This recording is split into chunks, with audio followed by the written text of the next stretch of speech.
रक्त तलवार दानव। यांग ये के चेहरे पर एक अजीब भाव था। उसने सोचा था कि वे उसके लिए यहाँ आए थे, लेकिन उसने उम्मीद नहीं की थी कि वे उसे उस व्यक्ति, रक्त तलवार दानव के रूप में समझेंगे। उन्हें उसकी असली पहचान पता नहीं थी। यह स्वाभाविक रूप से यांग यी के लिए बहुत अच्छी बात थी, क्योंकि अगर युद्ध मंडप ने उसे पहचान लिया, तो हो सकता है कि द्वैतवाद क्षेत्र के विशेषज्ञ न हो, बल्कि कई पुनर्जन्म क्षेत्र के विशेषज्ञ उसके लिए आए हों। यांग ये ने अपने विचारों पर काबू पाया, अपने आसपास के लोगों पर नजर डाली और कहा, कितना हास्यास्पद है। तुम वास्तव में इतने कम विशेषज्ञों के साथ मुझ रक्त तलवार दानव की तलाश में आने की हिम्मत करते हो। तुम वास्तव में मौत को आमंत्रित कर रहे हो।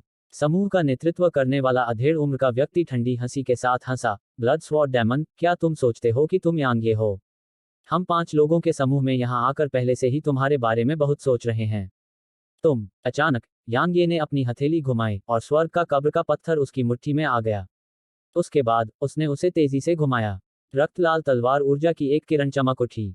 टकराना। समूह का नेतृत्व कर रहे मध्यम आयु वर्ग के व्यक्ति को अचानक झटका लगा और वह तुरंत पीछे की ओर गिर गया। इस बीच यांग यी की आकृति प्रकाश की किरण में परिवर्तित हो गई, जो दूर जाकर गायब हो गई। अधेड़ उम्र का आदमी एक पल के लिए स्तब्ध रह गया, और फिर उसने कहा, उसे पकड़ो। जैसे ही उसने बोलना समाप्त किया, वे सभी 5 प्रकाश की किरणों में परिवर्तित हो गए, जो यांग यी की दिशा में बढ़ गए। यांग ये शहर में नहीं घुसा, बल्कि वह हसीम पहाड़ों की ओर भाग गया। अगर उसने तलवार भगवान की मुहर को सक्रिय किया, तो उन्हें मारने में केवल 5 हमले लगेंगे। लेकिन अगर उसने वास्तव में ऐसा किया, तो युद्ध मंडप निश्चित रूप से उसके पीछे पुनर्जन्म क्षेत्र के विशेषज्ञों को भेजेगा। आखिरकार शहर के चारों ओर से बहुत से लोग देख रहे थे।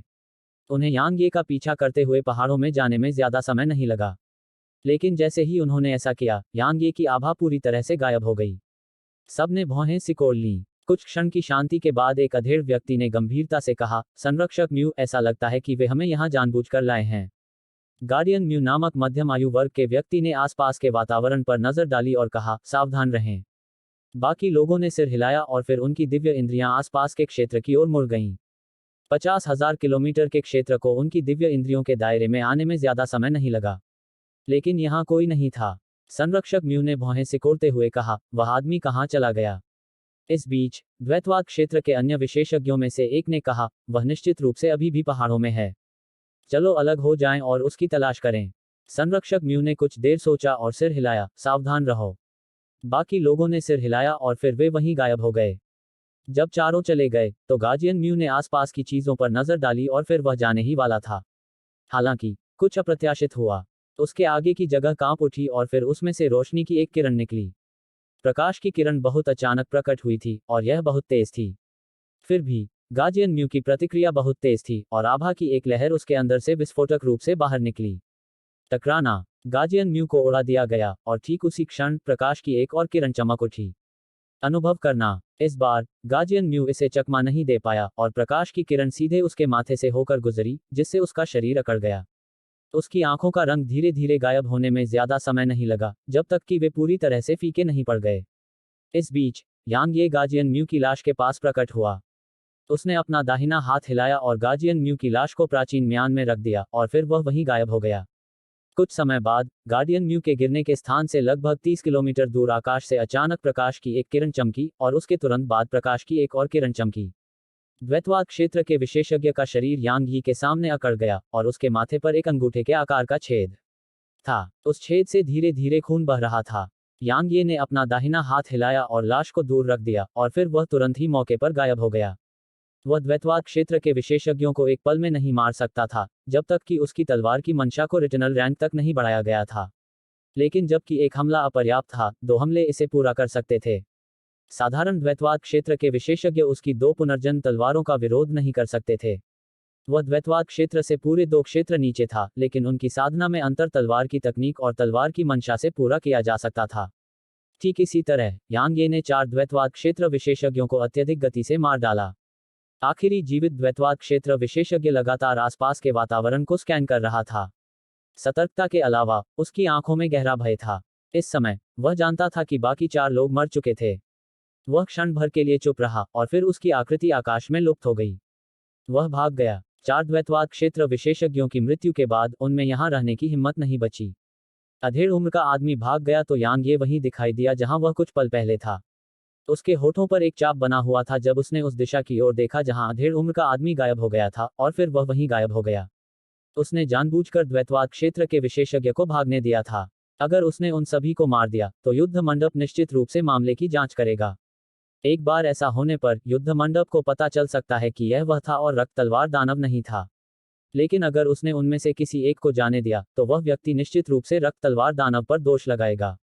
इस तरह युद्ध मंडप का ध्यान रक्त तलवार दानव पर केंद्रित होगा, और भले ही वे अधिक विशेषज्ञ भेजें, वे किसी भी पुनर्जन्म क्षेत्र के विशेषज्ञों को नहीं भेजेंगे। या भले ही वे पुनर्जन्म क्षेत्र के विशेषज्ञों को भेजें, वे निश्चित रूप से बहुत से नहीं भेजेंगे। हालांकि अगर युद्ध मंडप को पता चला कि यह वह था, तो वे निश्चित रूप से पुनर्जन्म क्षेत्र के विशेषज्ञों का एक समूह भेजेंगे। जहां तक उसका सवाल था, उसके लिए सबसे महत्वपूर्ण काम स्ट्रोई और जीर को ढूंढना था। जहां तक युद्ध मंडप की बात है, उसके पास इस पर समय बर्बाद करने के लिए समय नहीं था। यांग ये तुरंत शहर में वापस नहीं लौटा, बल्कि उसने लाशों को परिष्कृत करना शुरू कर दिया। अब वह एक अर्ध देवता था, इसलिए वह द्वैतवाद क्षेत्र में लगभग 5 तलवार सेवकों को नियंत्रित कर सकता था। द्वैतवाद क्षेत्र के तलवार सेवक उसके लिए अत्यंत उपयोगी थे। आखिरकार हर एक तलवार सेवक सुरक्षा की एक और परत थी। एक दिन बाद यांग ये पहाड़ों को छोड़कर फॉर्मेशन सिटी में वापस आ गया। उसने आवश्यक दिव्य क्रिस्टल का भुगतान किया और टेलीपोर्टेशन फॉर्मेशन में प्रवेश किया जो ओब्लिवियन बाउंड्री की ओर ले गया। 2 दिन बाद यांग ये ओब्लिवियन सीमा पर पहुंचे। विस्मृति सीमा दानव जाति और मानव जाति के क्षेत्रों के बीच की सीमा थी। वर्तमान में दोनों क्षेत्र शांति के समय में थे, इसलिए विस्मृति सीमा पर कई मानव भाड़े के सैनिक और साहसी लोग थे। भले ही राक्षस जाति ने मनुष्यों को बिना अनुमति के राक्षस क्षेत्र में प्रवेश करने से मना किया था, लेकिन मानव जाति ऐसे नियमों का पालन नहीं करती थी। बेशक मनुष्य खुलेआम अतिक्रमण करने की हिम्मत नहीं करते थे, लेकिन फिर भी चुपके से घुसना संभव था। विस्मृति सीमा शहर ओब्लिवियन सीमा के आसपास 1 लाख किलोमीटर से अधिक क्षेत्र में केवल एक ही शहर था, और वह था ओब्लिवियन सीमा शहर। ओब्लिवियन बाउंड्री सिटी को 3 की कमी वाला शहर भी कहा जाता था। इसमें नियमों की कमी थी, इसमें व्यवस्था की कमी थी, और इसमें किसी भी कानून की कमी थी। सीधे शब्दों में कहें तो यह बहुत अव्यवस्थित था, क्योंकि शहर में हर तरह के लोग पाए जा सकते थे, और यहां तक कि शहर में राक्षस जानवर जो मानव रूप धारण कर चुके थे या अन्य जातियों के विशेषज्ञ पाए जा सकते थे। यहां जीवित रहने के लिए 2 चीजों की आवश्यकता थी। पहली थी ताकत। अगर कोई मजबूत है तो वह स्वाभाविक रूप से यहां जीवित रह सकता है। दूसरी थी बुद्धि। किसी को इस बात की अच्छी जानकारी होनी चाहिए कि वह किसे अपमानित कर सकता है और किसे नहीं। बेशक अगर किसी की ताकत एक निश्चित स्तर पर है, तो वह स्वाभाविक रूप से किसी को भी अपमानित कर सकता है। यांग ये सीधे दानव क्षेत्र की ओर नहीं गया, बल्कि वह पहले शहर में घुस गया, क्योंकि उसे दानव क्षेत्र का नक्शा चाहिए था। दानव क्षेत्र कितना बड़ा था? वैसे भी यह मानव जाति के क्षेत्र से बड़ा था। इसके अलावा दैवीय फीनिक्स कबीला दानव जाति का एकमात्र कबीला नहीं था, और वहां अन्य कबीले भी थे। इसलिए अगर उसे नहीं पता था कि वह दानव क्षेत्र में प्रवेश करने पर कहां जा रहा है और इसके बजाय बेतरतीब ढंग से इधर उधर भागना शुरू कर देता है, तो यह न केवल उसका समय बर्बाद करेगा, बल्कि उसे परेशानी में भी डाल सकता है। आखिरकार दानव जाति उन मनुष्यों का स्वागत नहीं करती जो बिना अनुमति के उनके क्षेत्र में प्रवेश करते हैं। यांग ये के पास दानव क्षेत्र का नक्शा नहीं था, और किन कबीले के पास भी नहीं था। हालांकि ओब्लिवियन बाउंड्री सिटी में किसी के पास था, और यह बात किन शान ने उसे बताई थी। हालांकि यह एक अव्यवस्थित शहर था, फिर भी ओब्लिवियन बाउंड्री सिटी बेहद भव्य थी। इसकी दीवारें सिर्फ 300 मीटर से ज्यादा ऊंची थीं, जिसके कारण बाकी शहर इसके सामने छोटे लगते थे। शहर के द्वार खुले थे और उन पर कोई पहरा नहीं था। यांग ये सीधे गेट से होकर शहर में दाखिल हुआ। उसने देखा कि शहर में दाखिल होते ही कई नजरें और दिव्य इंद्रियां तुरंत उस पर उतर आईं। खास तौर पर वे दिव्य इंद्रियां जो शुरू में तो उस पर उतरी, लेकिन उन्हें बिना किसी रोक टोक के काम करना शुरू करने में ज्यादा समय नहीं लगा। जाहिर है ऐसा इसलिए था क्योंकि वह सिर्फ एक अर्ध देवता था। यांग ये ने उन नजरों और दिव्य इंद्रियों पर कोई ध्यान नहीं दिया, और वह बस शहर में चलने लगा। हालांकि वह बहुत दूर नहीं गया था कि वह अचानक रुक गया। काले चमड़े की स्कर्ट में एक महिला उसके सामने आ गई थी। उसके बाहरी रूप रंग के आधार पर वह लगभग 30 वर्ष की लग रही थी, और उसका शरीर बहुत ही आकर्षक था और उसकी त्वचा काफी ज्यादा दिख रही थी। उसका ऊपरी शरीर केवल पतले चमड़े में बहुत कसकर लपेटा हुआ था, जिससे उसके बड़े बड़े उभार थोड़े से दबे हुए थे और ऐसा लग रहा था कि वे किसी भी क्षण फट जाएंगे। जहां तक उसके निचले शरीर की बात है, उसने चमड़े की स्कर्ट पहनी हुई थी जो उसे मुश्किल से ढक पा रही थी। उसके रहस्यों को उजागर करने के लिए उसे बस थोड़ा ऊपर खींचना था। भले ही वह खूबसूरत नहीं थी, लेकिन वह सुंदर थी। उसके पहनावे के साथ यह उसे और भी अधिक आकर्षक बनाता था। वह यांग ये के पास गई, उसे मापा और कहा, युवा भाई, क्या तुम पहली बार यहाँ आए हो? यांग ये ने सिर हिलाया। जब उसने उसे सिर हिलाते देखा तो वह हंस पड़ी और फिर वह मुस्कुराई। युवा भाई, तुम सच में बहादुर हो। तुम यहाँ आने की हिम्मत तब कर पाए जब तुम सिर्फ एक अर्ध देवता हो। क्या तुम्हें डर नहीं है कि तुम अपनी जान गंवा दोगे? यांग ये ने सिर हिलाया थोड़ा सा। वह फिर से यांग ये के करीब आ गई, जबकि उसके चेहरे पर मुस्कान नकली मुस्कान में बदल गई थी। युवा भाई, आपकी स्थानिक अंगूठी बहुत अच्छी लग रही है। बड़ी बहन को यह पसंद है, इसलिए इसे मुझे दे दो। ठीक है। वह उसे लूटने का इरादा रखती थी। यांग ये ने उसकी तरफ देखा। वह कुछ बोलने ही वाला था कि अचानक एक बहुत बड़ा कृपाण हवा में उछला और उसका निशाना यांग ये था। यांग ये की आंखें थोड़ी सिकुड़ गईं जब उसने कृपाण को देखा। वह जवाबी हमला करने ही वाला था कि महिला ने उससे पहले ही हमला कर दिया। अचानक उसके हाथ में खंजर आ गया और उसने उसे ऊपर की ओर उछाला और कृपाण को दूर फेंक दिया। जब उसने ऐसा करना समाप्त किया तो उसने दूरी पर खड़े एक अधेड़ उम्र के व्यक्ति की ओर देखा और ठंडे स्वर में बोली, नानबा, तुमने नियम तोड़ दिए हैं। नियम? वह आदमी ठंडे स्वर में हंसा। यू जियानियांग, मैं बहुत उत्सुक हूं। तुमने वास्तव में उसे तुरंत नहीं मारा? क्या तुम्हें वह सुंदर लड़का पसंद आ गया है? वह ठंडी हंसी हंसते हुए बोली, मैंने किया है। इसके बारे में क्या? नानबा बोलने ही वाले थे कि यांग ये अचानक शहर की ओर चलने लगा। यू जियानियांग ने जब यांग ये को दूर जाते देखा तो वह दंग रह गई और वह सहज रूप से उसे आवाज देकर रोकना चाहती थी। हालांकि किसी अज्ञात कारण से उसका मुंह खुल गया, फिर भी वह बोल नहीं पाई। इस बीच नानबा अचानक उग्र होकर बोली, क्या मैंने कहा था कि तुम जा सकते हो? अचानक यांग ये ने नानबा को देखने के लिए पलट कर देखा। जिस क्षण वह पलटा, उसकी आंखें तुरंत रक्त के सागर में बदल गईं। इसके अलावा उसका पूरा शरीर भी रक्त से लाल हो गया था। यांग ये धीरे धीरे नानबा की दिशा में चला गया। उसके हर एक कदम से जमीन पर खून के लाल निशान पड़ गए और उसकी खून से लाल आंखें नानबा को घूरते हुए बोली, तुमने अभी क्या कहा? मैंने तुम्हें सुना नहीं। तुम इसे फिर से क्यों नहीं दोहराते? यू जियानियांग और नानबा दोनों स्तब्ध थे। वध का इरादा, अर्ध रिटर्नल रैंक वध इरादा। नानबा का चेहरा थोड़ा पीला पड़ गया था। उसे पता था कि उसने अपनी क्षमता से ज्यादा काम ले लिया है। आखिरकार जिसने अर्ध वापसी रैंक तलवार के इरादे को समझ लिया था, वह निश्चित रूप से ऐसा व्यक्ति नहीं था जिसका वह विरोध कर सकता था। जब उसने देखा कि यांग ये अभी भी उसकी दिशा में चल रहा था, तो नानबा ने जल्दी से कहा, मैंने कुछ नहीं कहा। मैंने वास्तव में कुछ नहीं कहा। यद्यपि यह काफी अपमानजनक था, फिर भी यह अपनी जान गंवाने से बेहतर था। यांग ये ने हिलना बंद कर दिया। एक पल में वध की भावना और रक्त ऊर्जा उसके शरीर में वापस आ गई। उसने नानबा की ओर देखा और फिर वह यू जियानियांग की ओर देखने लगा। क्या तुम अब भी मेरी स्थानिक अंगूठी चाहते हो? यू जियानियांग के हाव भाव थोड़े बदल गए और वह सहज रूप से कुछ कदम पीछे हट गई और बोली, मैं अज्ञानी थी और आपकी क्षमता को पहचानने में विफल रही। कृपया पहले जो कुछ हुआ उसके लिए मुझे माफ करें। यांग ये ने उसे परखा और कहा, बुरा नहीं है। कम से कम तुमने बहुत शर्मनाक व्यवहार तो नहीं किया। यांग ये की बात सुनकर नानबा का चेहरा काफी भद्दा हो गया। वह स्वाभाविक रूप से जानता था कि यांग ये उसके बारे में बात कर रहा था। हालांकि उसने इसके बारे में कुछ भी कहने की हिम्मत नहीं की और वह बस दूर जाकर गायब हो गया। यांग ये ने उस व्यक्ति को नहीं मारा क्योंकि वह अपनी गहन ऊर्जा ऐसे कचरे पर बर्बाद नहीं करना चाहता था। यांग ये ने यू जियानियांग को देखा, मुझे कुछ बताओ। मैं दानव क्षेत्र जाना चाहता हूं, लेकिन मुझे इसके बारे में कुछ नहीं पता। क्या तुम जानते हो कि इससे कैसे निपटना है?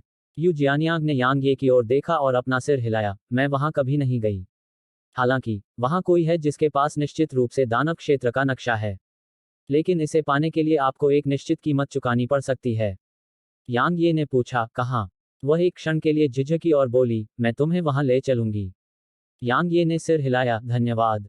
यू जियानियांग ने थोड़ा सिर हिलाया और फिर वह मुड़ी और शहर में चलने लगी। यांग ये उसके पीछे पीछे चल पड़ा। गौर करने लायक बात यह थी कि जो लोग पहले बेधड़क उसे देख रहे थे, उन्होंने अपनी दिव्य इंद्रियों को वापस ले लिया था। इसके अलावा आसपास के कुछ लोगों ने भी अपनी निगाहें वापस ले ली थीं। अगर कुछ लोग अभी भी उसे देख रहे थे तो उनकी आंखों में कोई दुश्मनी नहीं थी, बल्कि सिर्फ जिज्ञासा थी। ताकत। यही कारण था कि उसने पहले ही अपने वध के इरादे का खुलासा कर दिया था। वह मुसीबत से डरता नहीं था, लेकिन वह मुसीबत में नहीं पड़ना चाहता था। इसलिए उसने अपने वध के इरादे का खुलासा किया। इस तरह जो लोग उसे निशाना बना रहे थे, वे स्वाभाविक रूप से हार मान लेंगे। बड़ी दुनिया में पहुंचने के बाद यांग ये को एहसास हुआ कि बड़ी दुनिया वास्तव में निचले आयामों से अलग नहीं थी। यहाँ केवल आध्यात्मिक ऊर्जा का अंतर था। यहाँ की आध्यात्मिक ऊर्जा वास्तव में ऐसी चीज नहीं थी जिसकी तुलना निचले आयामों की आध्यात्मिक ऊर्जा से की जा सके। बेशक एक और अंतर था, और वह यह था कि निचले आयामों के विशेषज्ञ यहाँ के विशेषज्ञों से तुलना नहीं कर सकते थे। हालांकि देवता हर जगह नहीं थे, लेकिन यहाँ वास्तव में काफी संख्या में थे। उन्हें एक पब तक पहुंचने में ज्यादा समय नहीं लगा। पब का नाम था द गोट पब। पब बहुत बड़ा था, बहुत बड़ा, और शहर के लगभग 10% हिस्से पर इसका कब्जा था। यद्यपि इसे पब कहा जाता था, परंतु वास्तव में यह व्यापार का स्थान था। जुआ, औरतें, नीलामी। जब तक आप इसके बारे में सोच सकते हैं, इस जगह पर यह सब था। सभी साधकों का दिल बिना इच्छाओं के नहीं था और वे केवल साधना करना चाहते थे। कई साधकों को मौज मस्ती करना पसंद था, इसलिए महाद्वीप पर मनोरंजन के कई स्थान थे। जब वे पब के बाहर खड़े थे तो यू जियानियांग ने अचानक कहा, अंदर चलो। यांग ये ने पूछा, तुम नहीं आ रहे हो? उसने अपना सिर हिलाया। अंदर जाने के लिए 10,000 दिव्य क्रिस्टल की लागत आती है। अंदर जाने के लिए ही 10,000 दिव्य क्रिस्टल खर्च करने पड़ते हैं। यांग ये हैरान था, क्या वे डाकू हैं? यू जियानियांग के हाव भाव थोड़े बदल गए। जल्दबाजी में मत बोलो और अपने शब्दों पर ध्यान दो। यांग ये हैरान था, क्यों? वह एक पल के लिए झिझकी और बोली, बकरी पब कोई साधारण शक्ति नहीं है। इसके अनगिनत विशेषज्ञ हैं, खास तौर पर इसका मालिक। इसका मालिक न सिर्फ ताकतवर है बल्कि बेहद रहस्यमय भी है। संक्षेप में, सावधान रहना सबसे अच्छा है।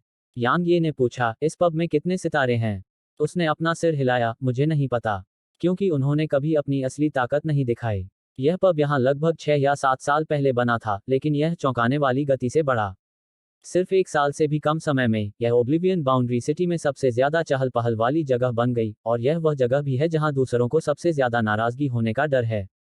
यांग ये ने सिर हिलाया, मेरे साथ अंदर आओ। जैसे ही उसने बोलना समाप्त किया, उसने दरवाजे पर खड़े गार्ड को एक स्थानिक अंगूठी दिखाई। गार्ड ने स्थानिक अंगूठी ली, उन्हें थोड़ा झुकाया और फिर उन्हें अंदर आने का इशारा किया। यांग ये तुरंत प्रवेश द्वार से अंदर चला गया। यू जियानियांग ने उसकी ओर देखा और तुरंत अंदर चला गया। जैसे ही वे दरवाजे से अंदर गए, उनके सामने एक टेलीपोर्टेशन प्लेटफॉर्म दिखाई दिया। प्लेटफॉर्म पर कई छोटे टेलीपोर्टेशन फॉर्मेशन थे और उनमें से हर एक पर उनके गंतव्य के साथ लेबल लगा हुआ था। उदाहरण के लिए, spa of pleasure, house of Joy, auction house, और कई अन्य। ऐसे कुछ दर्जन थे। यांग ये ने यू जियानियांग को देखा और उसने कहा, हमें सर्वज्ञ मंडप में जाना होगा। यांग ये ने सिर हिलाया और फिर वह उसके साथ इसी टेलीपोर्टेशन संरचना में चला गया। एक पल बाद, वे एक मंडप में दिखाई दिए। मंडप काफी विशाल था। इसमें लगभग 7 स्तर थे और यह लोगों से काफी भरा हुआ था। यह स्थान जानकारी प्रदान करने में माहिर है। यू जियानियांग ने आगे कहा, हालांकि यहाँ एक चेहरा है और यह सस्ता नहीं है। यांग ये ने पूछा, मुझे किससे मिलना चाहिए? उसने दूर एक कमरे की ओर इशारा करते हुए कहा, वहाँ के लोग। यांग ये ने वहां नजर दौड़ाई और उसने पाया कि वास्तव में वहां ऐसे 100 से अधिक कमरे थे। वे बहुत पैसा कमाते हैं। यह पहली बात थी जो यांग यी के दिमाग में आई। कभी कभी वह पैसे को बहुत महत्व देता था, लेकिन कभी कभी वह वास्तव में परवाह नहीं करता था। जब उसे लगा कि यह महत्वपूर्ण है, तो ऐसा इसलिए था क्योंकि स्वॉर्ड एलायंस और clouds of heaven stellar region को पैसे की जरूरत थी। जहां तक खुद का सवाल है, जहां तक उसका सवाल है, उसे बस अपने इस्तेमाल के लिए पर्याप्त पैसे की जरूरत थी। हालांकि वह इस बात से इनकार नहीं कर सकता था कि जब किसी की संपत्ति एक निश्चित स्तर पर पहुंच जाती है, तो यह बेहद भयावह होता है। साधना तकनीक, युद्ध तकनीक, भाड़े के सैनिक और कई अन्य चीजें पैसे से खरीदी जा सकती हैं। ठीक इसी क्षण की तरह, अगर उसके पास दिव्य क्रिस्टल नहीं होते, तो वह दानव क्षेत्र का नक्शा प्राप्त करने में सक्षम नहीं होता। कमरे से एक व्यक्ति के बाहर आने में ज्यादा समय नहीं लगा। इस बीच यू जियानियांग ने कहा, चलो। यांग ये ने सिर हिलाया और कमरे में प्रवेश किया। कमरे में सिर्फ 20 साल की उम्र की एक युवती थी। वह सुंदर थी और उसके चेहरे पर एक सौम्य मुस्कान थी। जब उसने यांग ये को देखा तो वह थोड़ा चौंक गई और उसकी आंखों में आश्चर्य की झलक दिखाई दी। लेकिन उसे सामान्य होने में ज्यादा समय नहीं लगा। उसने पूछा, क्या मैं जान सकती हूँ कि आपको क्या चाहिए? यांग ये ने आसपास के माहौल पर नजर डाली। यहाँ कोई गार्ड नहीं था, लेकिन मंडप के अंदर कुछ अस्पष्ट आभाएं थीं। जाहिर है, वे द्वैतवाद क्षेत्र के विशेषज्ञ थे। यांग ये ने अपने विचारों को रोका और उसकी ओर देखा, मुझे दानव क्षेत्र का नक्शा चाहिए। दानव क्षेत्र का नक्शा। उसने उसकी ओर देखा और धीरे से बोली, यह 100,000 दिव्य क्रिस्टल हैं। 100,000। यांग ये का चेहरा जम गया। उसने उम्मीद नहीं की थी कि सिर्फ एक नक्शा वास्तव में 100,000 दिव्य क्रिस्टल हो सकता है। जहां तक उसका सवाल था, यह दिनदहाड़े डकैती से अलग नहीं था। हालांकि उसके पास कोई और विकल्प नहीं था क्योंकि यह सिर्फ व्यापार था जिसके लिए दोनों पक्षों की सहमति की आवश्यकता थी। आखिरकार वे उसे इसे खरीदने के लिए मजबूर नहीं कर रहे थे।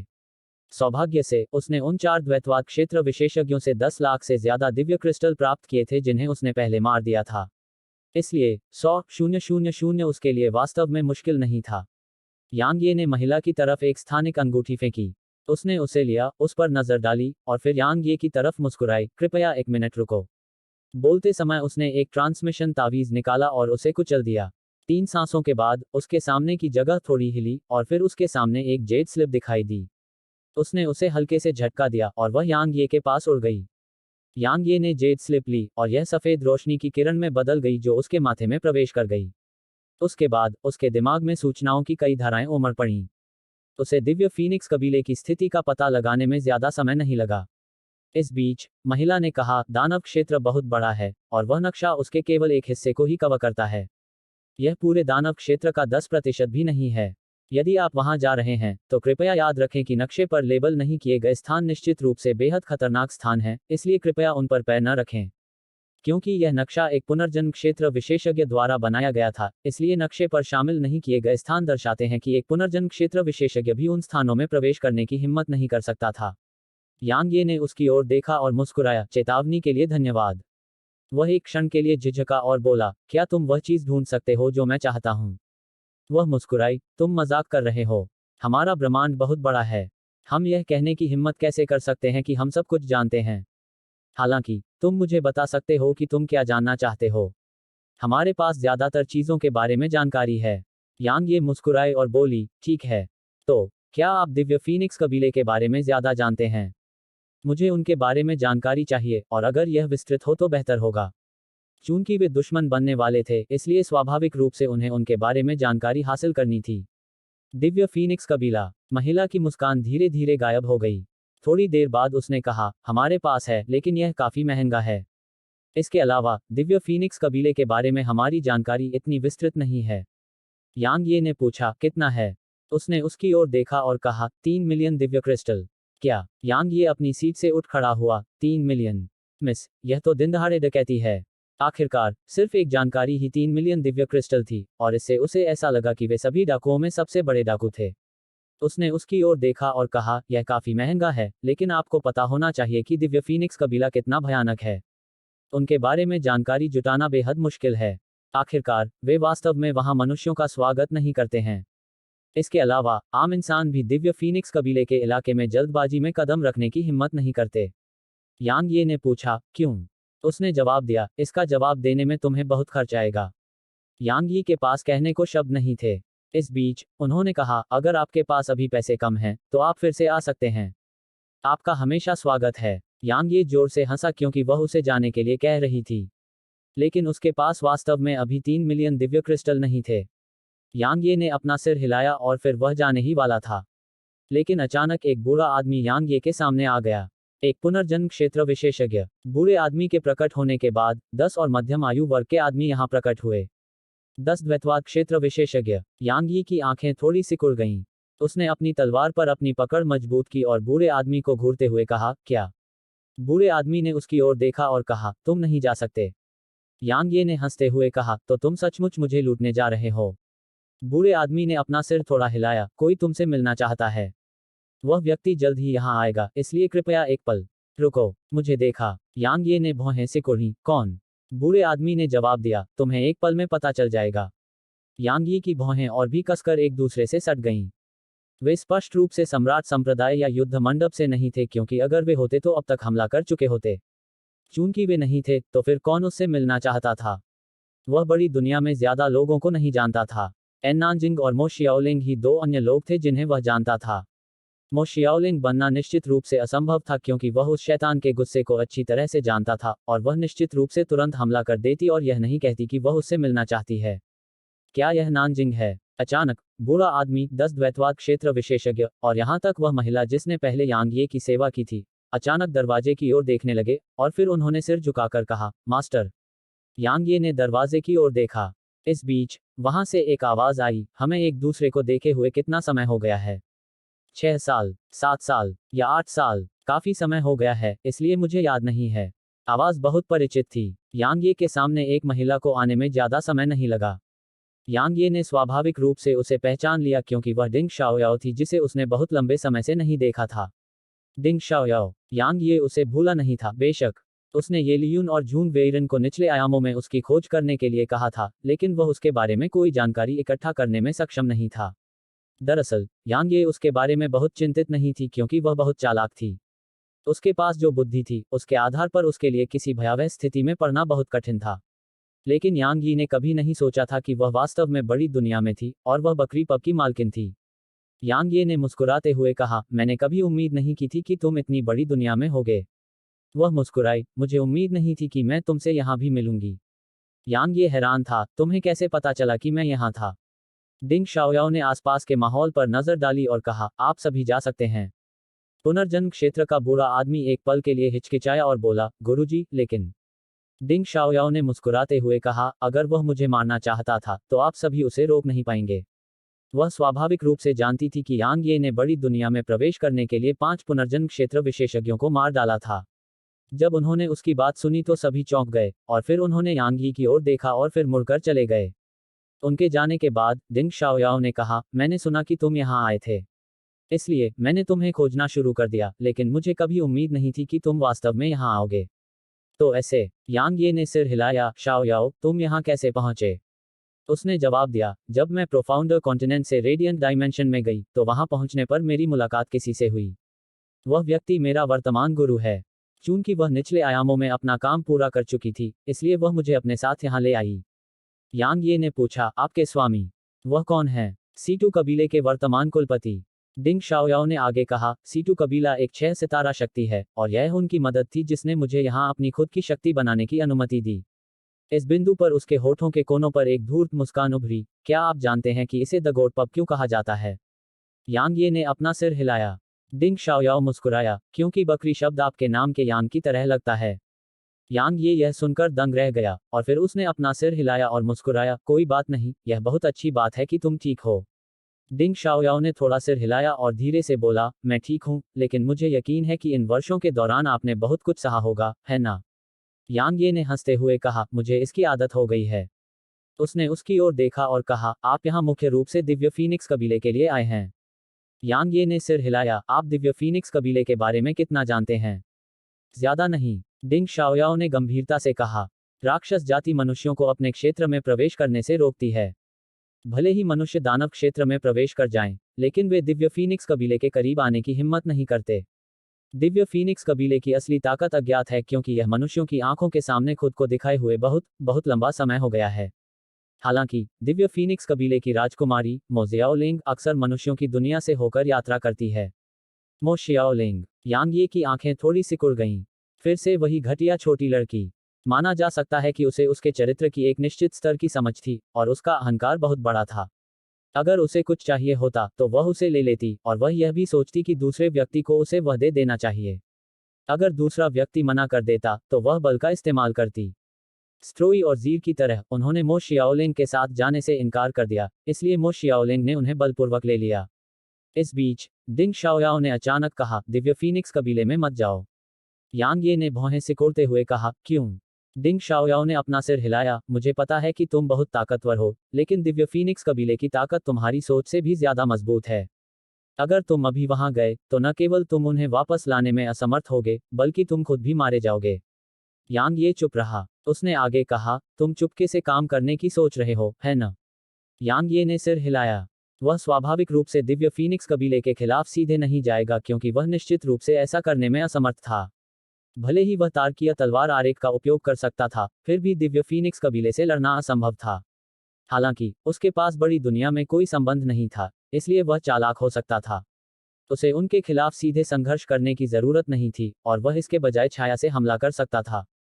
डिंग शाओयाओ ने अपना सिर हिलाया, यह काम नहीं करेगा। यांग ये हैरान था, क्यों? उसने जवाब दिया, अगर यह कहीं और होता तो शायद आप इसमें सफल हो सकते थे क्योंकि आपके पास अपनी आभा को छिपाने के लिए तलवार डोमेन है। हालांकि यह दानव क्षेत्र में काम नहीं करेगा। सबसे पहले, दिव्य फीनिक्स कबीले में कई पुनर्जन्म क्षेत्र विशेषज्ञ हैं। इसमें 20 से अधिक हैं। दूसरे, दिव्य फीनिक्स कबीले के सदस्य बेहद तेज हैं, इसलिए थोड़ी सी भी गलती से आप 10 से अधिक पुनर्जन्म क्षेत्र विशेषज्ञों द्वारा घेर लिए जाएंगे। अंत में, भले ही आप कोई गलती न करें और अपने दम पर दिव्य फीनिक्स कबीले से निपटने में सक्षम हो, क्या आप इसे नष्ट कर सकते हैं? इसके अलावा इसके सहयोगी हैं। यदि वे मदद मांगते हैं तो आप दानव क्षेत्र में रहते हुए उनसे बच नहीं पाएंगे। यांग ये थोड़ी देर के लिए चुप हो गया और फिर वह फूट फूट कर हंसा। इससे पहले मैं काफी आश्वस्त था, लेकिन अब जब आपने ऐसा विश्लेषण किया है तो मैं वास्तव में ऐसा करने की हिम्मत नहीं करता। डिंग शाओयाओ ने धीरे से कहा, आपका उद्देश्य उन्हें बचाना है, न कि दिव्य फीनिक्स कबीले को नष्ट करना। इसलिए आप जल्दबाजी में काम नहीं कर सकते। यदि आप वहां अपना रास्ता मारते हैं तो आप उन्हें नहीं बचा पाएंगे और इसके बजाय आप लगातार पीछा किए जाने की स्थिति में आ जाएंगे। उस समय सम्राट संप्रदाय और युद्ध मंडप निश्चित रूप से निष्क्रिय नहीं रहेंगे। वे इसके बजाय आग में घी डालेंगे। उस समय जीवन आपके लिए वास्तव में कठिन होगा। क्या तुम्हारे पास कोई योजना है? यांग ये ने बोलते हुए उसकी ओर देखा। अगर यह संभव था तो वह स्वाभाविक रूप से दिव्य फीनिक्स कबीले से मौत तक लड़ना नहीं चाहता था। आखिरकार उसका उद्देश्य सिर्फ जिया और स्ट्रोई को बचाना था।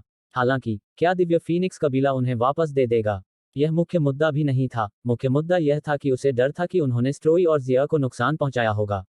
डिंग शाओयाओ एक पल के लिए चुप हो गई और फिर उसने कहा, मैं किसी को जांच करने के लिए भेजूंगी और पता लगाऊंगी कि जी एयर और स्ट्रोई अभी कैसे हैं। यांग ये ने कहा, क्या वे दिव्य फीनिक्स कबीले में गहराई तक जा सकते हैं? उसने अपना सिर हिलाया। यांग ये मुस्कुराया, तो मुझे अभी भी खुद जाना है। मेरा मानना कि जब छिपने की बात आती है तो पुनर्जन्म क्षेत्र के विशेषज्ञ भी मुझसे मुकाबला नहीं कर सकते। डिंग शाओयाओ ने यांग ये को देखा और कहा, यदि आप चले गए तो मुसीबत निश्चित रूप से आएगी। यांग ये ने कड़वी हंसी हंसते हुए कहा, क्या आप वास्तव में मुझे एक ऐसे व्यक्ति के रूप में सोचते हैं जो परेशानी पैदा करना पसंद करता है? उसने सिर हिलाया, आपको न केवल परेशानी पैदा करना पसंद है, बल्कि आप इसमें बहुत अच्छे हैं। वह एक पल के लिए रुकी और बोली, मैं तुम्हें जाने से नहीं रोकूंगी, लेकिन मुझसे वादा करो कि तुम जल्दबाजी में कोई काम नहीं करोगे। अगर तुम दानव क्षेत्र में जल्दबाजी में कोई काम करोगे तो तुम चारों तरफ से घेर लिए जाओगे। यह दानव जाति का क्षेत्र है, इसलिए एक बार जब वे तुम पर हमला कर देंगे तो तुम्हारे लिए बचकर भागना बहुत मुश्किल हो जाएगा। यांग ये मुस्कुराया, चिंता मत करो, मैं गारंटी देता हूं कि मैं जल्दबाजी में काम नहीं करूंगा। उसने अपना सिर हिलाया, जितना अधिक आप ऐसा कहते हैं मैं उतनी ही अधिक चिंतित हो जाती हूं। यांग ये अवाक रह गया। उसने पूछा, तुम कब जा रहे हो? उसने उत्तर दिया, अभी। वह थोड़ा भौचक्की हुई, इतनी जल्दी? उसने सिर हिलाया, मैं समय बर्बाद नहीं करना चाहता। डिंग शाओयाओ थोड़ी देर के लिए चुप हो गई और फिर उसने कहा, सावधान रहो। ठीक है, एक और बात है जिस पर तुम्हें ध्यान देने की जरूरत है। कोई तुम्हें ढूंढ रहा है। मुझे खोज रहे हो? यांग ये ने भौहें सिकोड़ते हुए कहा, युद्ध मंडप या सम्राट संप्रदाय? उसने अपना सिर हिलाया, मुझे नहीं पता कि वह कौन था। हालांकि यह शायद सम्राट संप्रदाय या युद्ध मंडप नहीं है, क्योंकि वह व्यक्ति किसी ऐसे व्यक्ति की तलाश कर रहा था जिसने अर्धवापसी रैंकवध के इरादे को समझ लिया हो। इसके अलावा उस व्यक्ति ने जो विवरण दिया वह आपके लिए उपयुक्त है। मुझे कौन ढूंढ रहा है? यांग ये ने भौहें सिकुड़ी और कुछ देर तक गहराई से सोचा, फिर उसने अपना सिर हिलाया, इसे भूल जाओ। ठीक है, मुझे किसी को ढूंढने में मदद करो। एन्नांजिंग यहाँ बड़ी दुनिया में है, लेकिन मुझे नहीं पता कि वह कहाँ है। मुझे उसका पता लगाने में मदद करो। डिंग शाओयाओ ने सिर हिलाया, मैं उनसे जांच करवाऊंगा। ठीक है, बाहर वो औरत? यांग ये ने जवाब दिया, मैं उससे शहर में मिला था। मैं यहाँ नया था और शहर से परिचित नहीं था, इसलिए मैंने किसी की मदद ली। उसके मुंह के कोनों पर एक मुस्कान उभर आई, तुम वाकई चुनने में बहुत अच्छे हो। वह बहुत खूबसूरत है। यांग ये शर्मिंदगी से मुस्कुराया, अगर और कुछ नहीं है तो मैं अभी जा रहा हूँ। जैसे ही उसने बोलना समाप्त किया उसका स्वरूप वहीं गायब हो गया। द गोट पब से निकलने के बाद यांग ये तेजी से शहर से बाहर निकल गया और ओब्लिवियन बाउंड्री की ओर भागा। यांग ये बहुत तेज था और वह तुरंत पहाड़ों में घुस गया। यांग ये के ओब्लिवियन बाउंड्री सिटी छोड़ने के लगभग 2 घंटे बाद एक काले रंग का लबादा पहने आदमी शहर के बाहर पहुंचा। काले लबादे वाले आदमी का पूरा शरीर उसके काले लबादे से ढका हुआ था और उसने अपनी मुट्ठी में खून से लाल तलवार पकड़ी हुई थी। इसके अलावा उसने हल्की हत्या की मंशा प्रकट की। यह बेहद तीखा था और दूसरों के दिलों में डर पैदा कर रहा था। काले वस्त्र पहने हुए आदमी ने शहर की ओर देखा और उसमें प्रवेश करने ही वाला था, लेकिन अचानक एक बूढ़ा आदमी प्रवेश द्वार पर आ गया और उसका रास्ता रोक दिया। एक पुनर्जन्म क्षेत्र विशेषज्ञ। बूढ़ा आदमी धीरे धीरे काले वस्त्र पहने आदमी की दिशा में चला गया। ब्लडस्वॉर्ड डेमन, तुम्हारे और मेरे युद्ध मंडप के सदस्यों के बीच केवल मामूली संघर्ष था, फिर भी तुमने हमारे पूरे शहर को मार डाला। उसके बाद तुमने मेरे युद्ध मंडप के कई द्वैतवाद क्षेत्र विशेषज्ञों को मार डाला और तुमने यह भी कहा कि तुम तब तक नहीं रुकोगे जब तक तुम मेरे युद्ध मंडप को नष्ट नहीं कर देते। तुम नहीं रुकोगे। हाहा, ब्लडस्वॉर्ड डेमन, तुम इतने घमंडी कब से अभिनय करने लगे? तुम इतने दुस्साहसी कब बन गए? काले लबादे वाले आदमी का चेहरा उसके काले लबादे के नीचे बेहद भद्दा हो गया। मैंने ऐसा कभी नहीं कहा। तुमने ऐसा कभी नहीं कहा। बूढ़ा आदमी ठंडे स्वर में हंसा, अर्धवापसी रैंक वध की मंशा और खून से लाल तलवार, और तुम बस मेरे युद्ध मंडप के साथ संघर्ष में थे।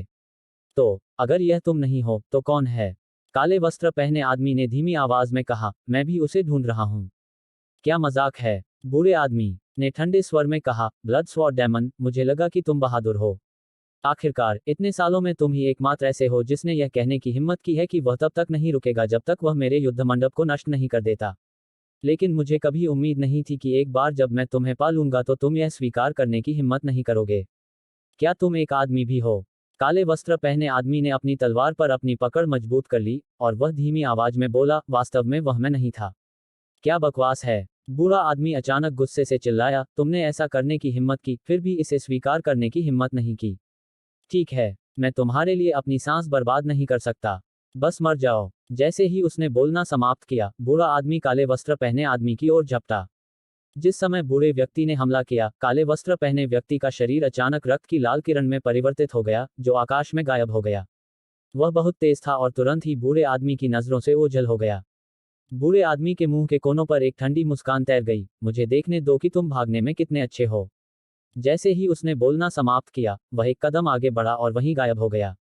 बूढ़े आदमी के गायब होने के बाद जहां वह खड़ा था, वहां एक महिला प्रकट हुई। महिला ने बर्फ जैसी सफेद पोशाक पहनी हुई थी और वह बेहद खूबसूरत लग रही थी। शहर के प्रवेश द्वार पर खड़ी होने से उसके आसपास की दुनिया फीकी पड़ गई और उसके हाथ में एक सफेद पंखा था। उसने उस दिशा की ओर देखा जिस ओर बूढ़ा आदमी गायब हो गया था, और फिर उसने अपना सिर हिलाया, मूर्ख। जैसे ही उसने बोलना समाप्त किया, वह वहीं गायब हो गई। विस्मृति सीमा में प्रवेश करने के बाद यांग ये ने तुरंत गति बढ़ा दी। एक दिन बाद वह अंततः पर्वत श्रृंखला से निकल गया और दानव क्षेत्र में पहुंच गया। वास्तव में राक्षस जाति अविकसित नहीं थी, शक्ति और सभ्यता दोनों में। ब्रह्मांड में मानव सभ्यता निश्चित रूप से सबसे उन्नत थी, और यह ब्रह्मांड में प्रकट होने वाली पहली सभ्यता थी।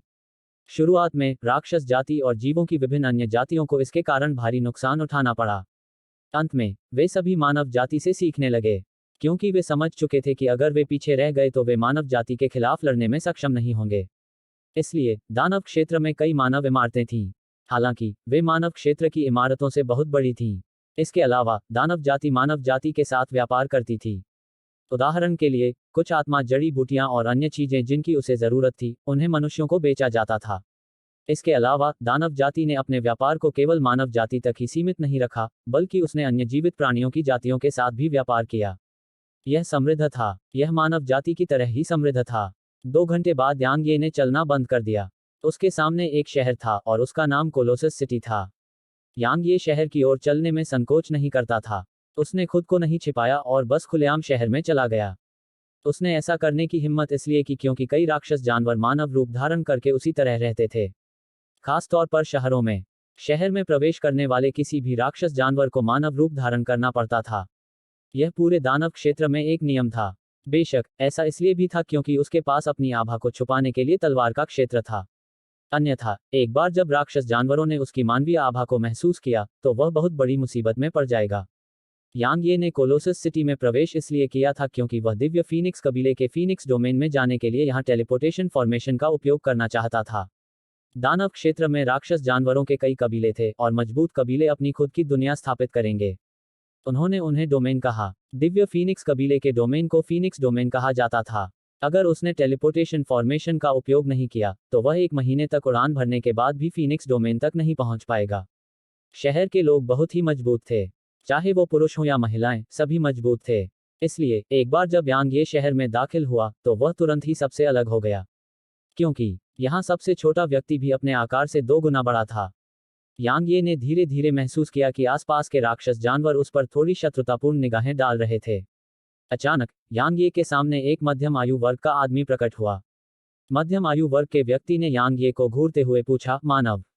आसपास के कई राक्षस जानवरों ने तुरंत उन्हें घेर लिया जब उन्होंने मध्यम आयु वर्ग के व्यक्ति की बात सुनी। सभी जीवित प्राणियों की जातियों में से राक्षस जाति को मानव जाति से निपटने से सबसे अधिक नफरत थी। यह मदद नहीं की जा सकती थी। मनुष्य बहुत चालाक और चालबाज थे। इसलिए मानव जाति से निपटने में उन्हें व्यवहारिक रूप से हमेशा नुकसान उठाना पड़ा। इस तथ्य के साथ कि मनुष्य राक्षस जानवरों के आंतरिक कोर के शौकीन थे। वास्तव में यह कहा जाना चाहिए कि राक्षस जानवर का हर हिस्सा मनुष्यों के लिए एक खजाना था। इसलिए मनुष्य अक्सर राक्षस जानवरों का शिकार करते थे। भले ही वे खुलेआम ऐसा करने की हिम्मत नहीं करते थे, लेकिन ऐसी घटनाएं गुप्त रूप से हर दिन होती थीं। यांग ये ने अधेड़ उम्र के आदमी को देखा। एक क्षण बाद उसकी आकृति अधेड़ उम्र के आदमी के सामने प्रकट हुई और फिर उसने अपनी मुट्ठी आगे की ओर घुमाई। अधेड़ उम्र का आदमी थोड़ा स्तब्ध था। उसने उम्मीद नहीं की थी कि यांग ये तुरंत हमला करेगा, और जैसे ही वह सदमे से उभरा, उसने तुरंत अपनी मुट्ठी आगे की ओर घुमाई। धमाका! एक धमाका हुआ और फिर अधेड़ उम्र का आदमी 1 किलोमीटर दूर जाकर गिरा। इस बीच यांग ये अधेड़ उम्र के आदमी के सामने आया और बोला, इंसान, तुम्हारा पूरा परिवार इंसानों से भरा हुआ है। जैसे ही उसने बोलना समाप्त किया, उसने एक और मुक्का मारा। मध्यम आयु वर्ग के व्यक्ति ने जल्दी से यांग ये की मुट्ठी पर मुक्का मारा। धमाका! एक धमाका हुआ। अधेड़ उम्र के आदमी ने मुंह में खून थूका और उसका शरीर फिर से उड़ गया। एक बार जब अधेड़ उम्र का आदमी फिर से उड़ गया, तो यांग ये फिर से उसके सामने आया। इस बीच अधेड़ उम्र के आदमी ने जल्दी से अपने हाथ ऊपर उठाए और कहा, यह एक गलतफहमी है। यह एक पूरी तरह से गलतफहमी है। यांग ये ने फिर हमला नहीं किया और कहा, कोई गलतफहमी। अधेड़ उम्र के आदमी ने मुंह के कोने पर लगा खून पोंछा और कड़वाहट से बोला, भाई, मैंने तो बस अपनी शंका जाहिर की थी। तुमने मुझे इतनी जोर से क्यों मारा? यांग ये ने उदासीनता से कहा, क्या आपको अभी भी संदेह है? अधेड़ उम्र के आदमी ने जल्दी से अपना हाथ हिलाया, नहीं। एक इंसान में इतनी ताकत कैसे हो सकती है? तुम्हारी ताकत तो कई राक्षस जानवरों से भी ज्यादा है। यांग ये ने आसपास के अन्य राक्षस जानवरों पर नजर डाली, और जब उन्होंने यांग ये को उनकी दिशा में देखते हुए देखा तो वे जल्दी से चले गए। यांग ये ने जो ताकत दिखाई वह अत्यंत भयानक थी। कोई भी राक्षस जानवर बलवान को अपमानित करने को तैयार नहीं था। इस बीच अधेड़ उम्र के आदमी ने अचानक पूछा, तुम किस वंश से हो? तुम बहुत ताकतवर हो। यांग ये ने उसकी ओर देखा और कहा, बकरी कबीला। बकरी वंश। अधेड़ उम्र का आदमी दंग रह गया, और फिर उसने कहा, यह कैसे संभव हो सकता है? इतना कमजोर वंश। उसे कुछ सूझा और उसने जल्दी से खुद को यहीं रोक लिया। यांग ये भी दंग रह गया। उसने बस यूं ही बात कर दी थी, लेकिन उसे उम्मीद नहीं थी कि बकरी कबीला सच में मौजूद है। हालांकि मध्यम आयु वर्ग के व्यक्ति ने जो कहा, उसके आधार पर बकरी कबीला काफी कमजोर लग रहा था। लेकिन यह अच्छा था, क्योंकि अगर यह बहुत कमजोर कबीला था, तो उनकी पहचान का उपयोग करने से निश्चित रूप से उस पर बहुत अधिक ध्यान नहीं जाएगा। इस बीच अधेड़ उम्र का आदमी शर्मिंदगी से मुस्कुराया, बकरी कबीले की कुल ताकत तुलनात्मक रूप से कमजोर है, और इसे मुश्किल से 5 सितारा शक्ति माना जा सकता है। लेकिन मुझे कभी उम्मीद नहीं थी कि बकरी कबीले से आप जैसा विशेषज्ञ आएगा। क्या आप कबीलों की बैठक में भाग लेने जा रहे हैं? यांग ये हैरान था, कुलों की बैठक? तुम्हें इसके बारे में पता नहीं है? अधेड़ उम्र का आदमी दंग रह गया। इस बीच यांग ये ने कहा, मुझे पता है। बेशक मुझे पता है। ठीक है, क्या आप भी भाग लेने जा रहे हैं? अधेड़ उम्र के व्यक्ति ने सिर हिलाया, बेशक। यह एक भव्य समारोह है जो हर 10 साल में एक बार ही होता है। मैं इसे कैसे मिस कर सकता हूँ? यांग ये एक पल के लिए झिझका, और फिर उसने अधेड़ उम्र के आदमी से बात करना शुरू कर दिया। अधेड़ उम्र का आदमी काफी सीधा साधा था, इसलिए यांग ये ने अप्रत्यक्ष रूप से वह जानकारी हासिल कर ली जिसकी उसे जरूरत थी। मध्यम आयु वर्ग के व्यक्ति का नाम हुमेंग था और वह टाइगर कबीले से था। कुलों की बैठक वास्तव में एक टूर्नामेंट थी और राक्षस जाति के सभी राक्षस जानवरों के कबीले इसमें भाग लेंगे। राक्षस जाति ने युवा पीढ़ी को प्रेरित करने और पूरी राक्षस जाति को एकजुट करने के लिए टूर्नामेंट आयोजित किया। यदि विशाल विश्व में राक्षस जाति एकजुट नहीं रही, तो केवल विनाश ही उसका इंतजार कर रहा होगा। यहाँ तक सबसे जटिल जाति, मानव जाति, विदेशी आक्रमण का सामना करने के लिए तुरंत अपने मतभेदों को एक तरफ रख देगी और एकजुट हो जाएगी। जीवित प्राणियों की वह जाति जो एकजुट नहीं रही, व्यवहारिक रूप से मृत हो गई। कुलों की बैठक में भाग लें। यांग ये ने भाग लेने का फैसला किया था, क्योंकि इससे कई पुरस्कार मिलते थे, और उनमें से एक था दिव्य फीनिक्स कबीले के पवित्र मैदान में 1 महीने तक साधना करने का मौका। वह नहीं जानता था कि यह किस तरह की जगह थी, लेकिन वह जानता था कि वह दिव्य फीनिक्स कबीले के आंतरिक क्षेत्रों में खुलेआम प्रवेश कर सकता है। पहले वह इस बारे में सोच रहा था कि वह दिव्य फीनिक्स कबीले में कैसे प्रवेश करेगा। वह चुपके से अंदर जा सकता था क्योंकि उसके पास तलवार का क्षेत्र था, लेकिन क्या वह इसके अंदरूनी इलाकों में जा सकता था? यह अत्यंत कठिन एवं खतरनाक था। लेकिन कुलों की बैठक में शीर्ष 3 को दिव्य फीनिक्स कबीले के पवित्र मैदान में प्रवेश करने की अनुमति दी जाएगी। जहां तक उसका सवाल था, शीर्ष 3 में शामिल होना कोई बड़ी समस्या नहीं थी। बेशक जब तक उसका चेहरा पूरी तरह से खुला हुआ था, तब तक वह वहां नहीं जा सकता था। इसलिए यांग ये ने एक मुखौटा लिया। यह उसके पूरे चेहरे को नहीं ढांकता था, और यह केवल ऊपरी आधे हिस्से को ढांकता था। हुमेंग इस बात से बहुत हैरान था।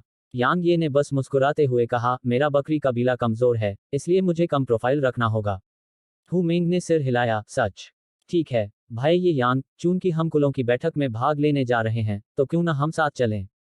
यही तो मैं सोच रहा था। यांग ये मुस्कुराया। भले ही उसके पास दानव क्षेत्र का नक्शा था, लेकिन यह सिर्फ एक नक्शा था जबकि हुमेंग एक जीवित नक्शा था। इसके अलावा अगर वह हुमेंग के साथ रहता तो उसे पकड़े जाने से बचा जा सकता था, क्योंकि अगर वह अकेले घूमता तो बहुत संभावना थी कि दूसरे दानव जानवर उसके साथ परेशानी की तलाश में आ जाते। बस इसी तरह आदमी और जानवर एक साथ यात्रा करने लगे। कुलों की बैठक दानव क्षेत्र के सबसे बड़े शहर स्वर्ग की तिजोरी शहर में हो रही थी। कुलों की बैठक 3 दिनों में होने वाली थी, इसलिए दानव जाति के सभी प्रतिभाशाली लोग स्वर्ग की तिजोरी शहर की ओर यात्रा कर रहे थे। कुलों की बैठक राक्षस जाति के युवाओं के लिए एक अवसर था। यह खुद के लिए नाम बनाने का अवसर था। साथ ही वे अपने कुलों को गौरव और सम्मान दिला सकते थे। इसके अलावा सबसे महत्वपूर्ण बात यह थी कि कुलों की बैठक में शीर्ष 3 अन्य जातियों के साथ प्रतिस्पर्धा करते समय राक्षस जाति का प्रतिनिधित्व करेंगे।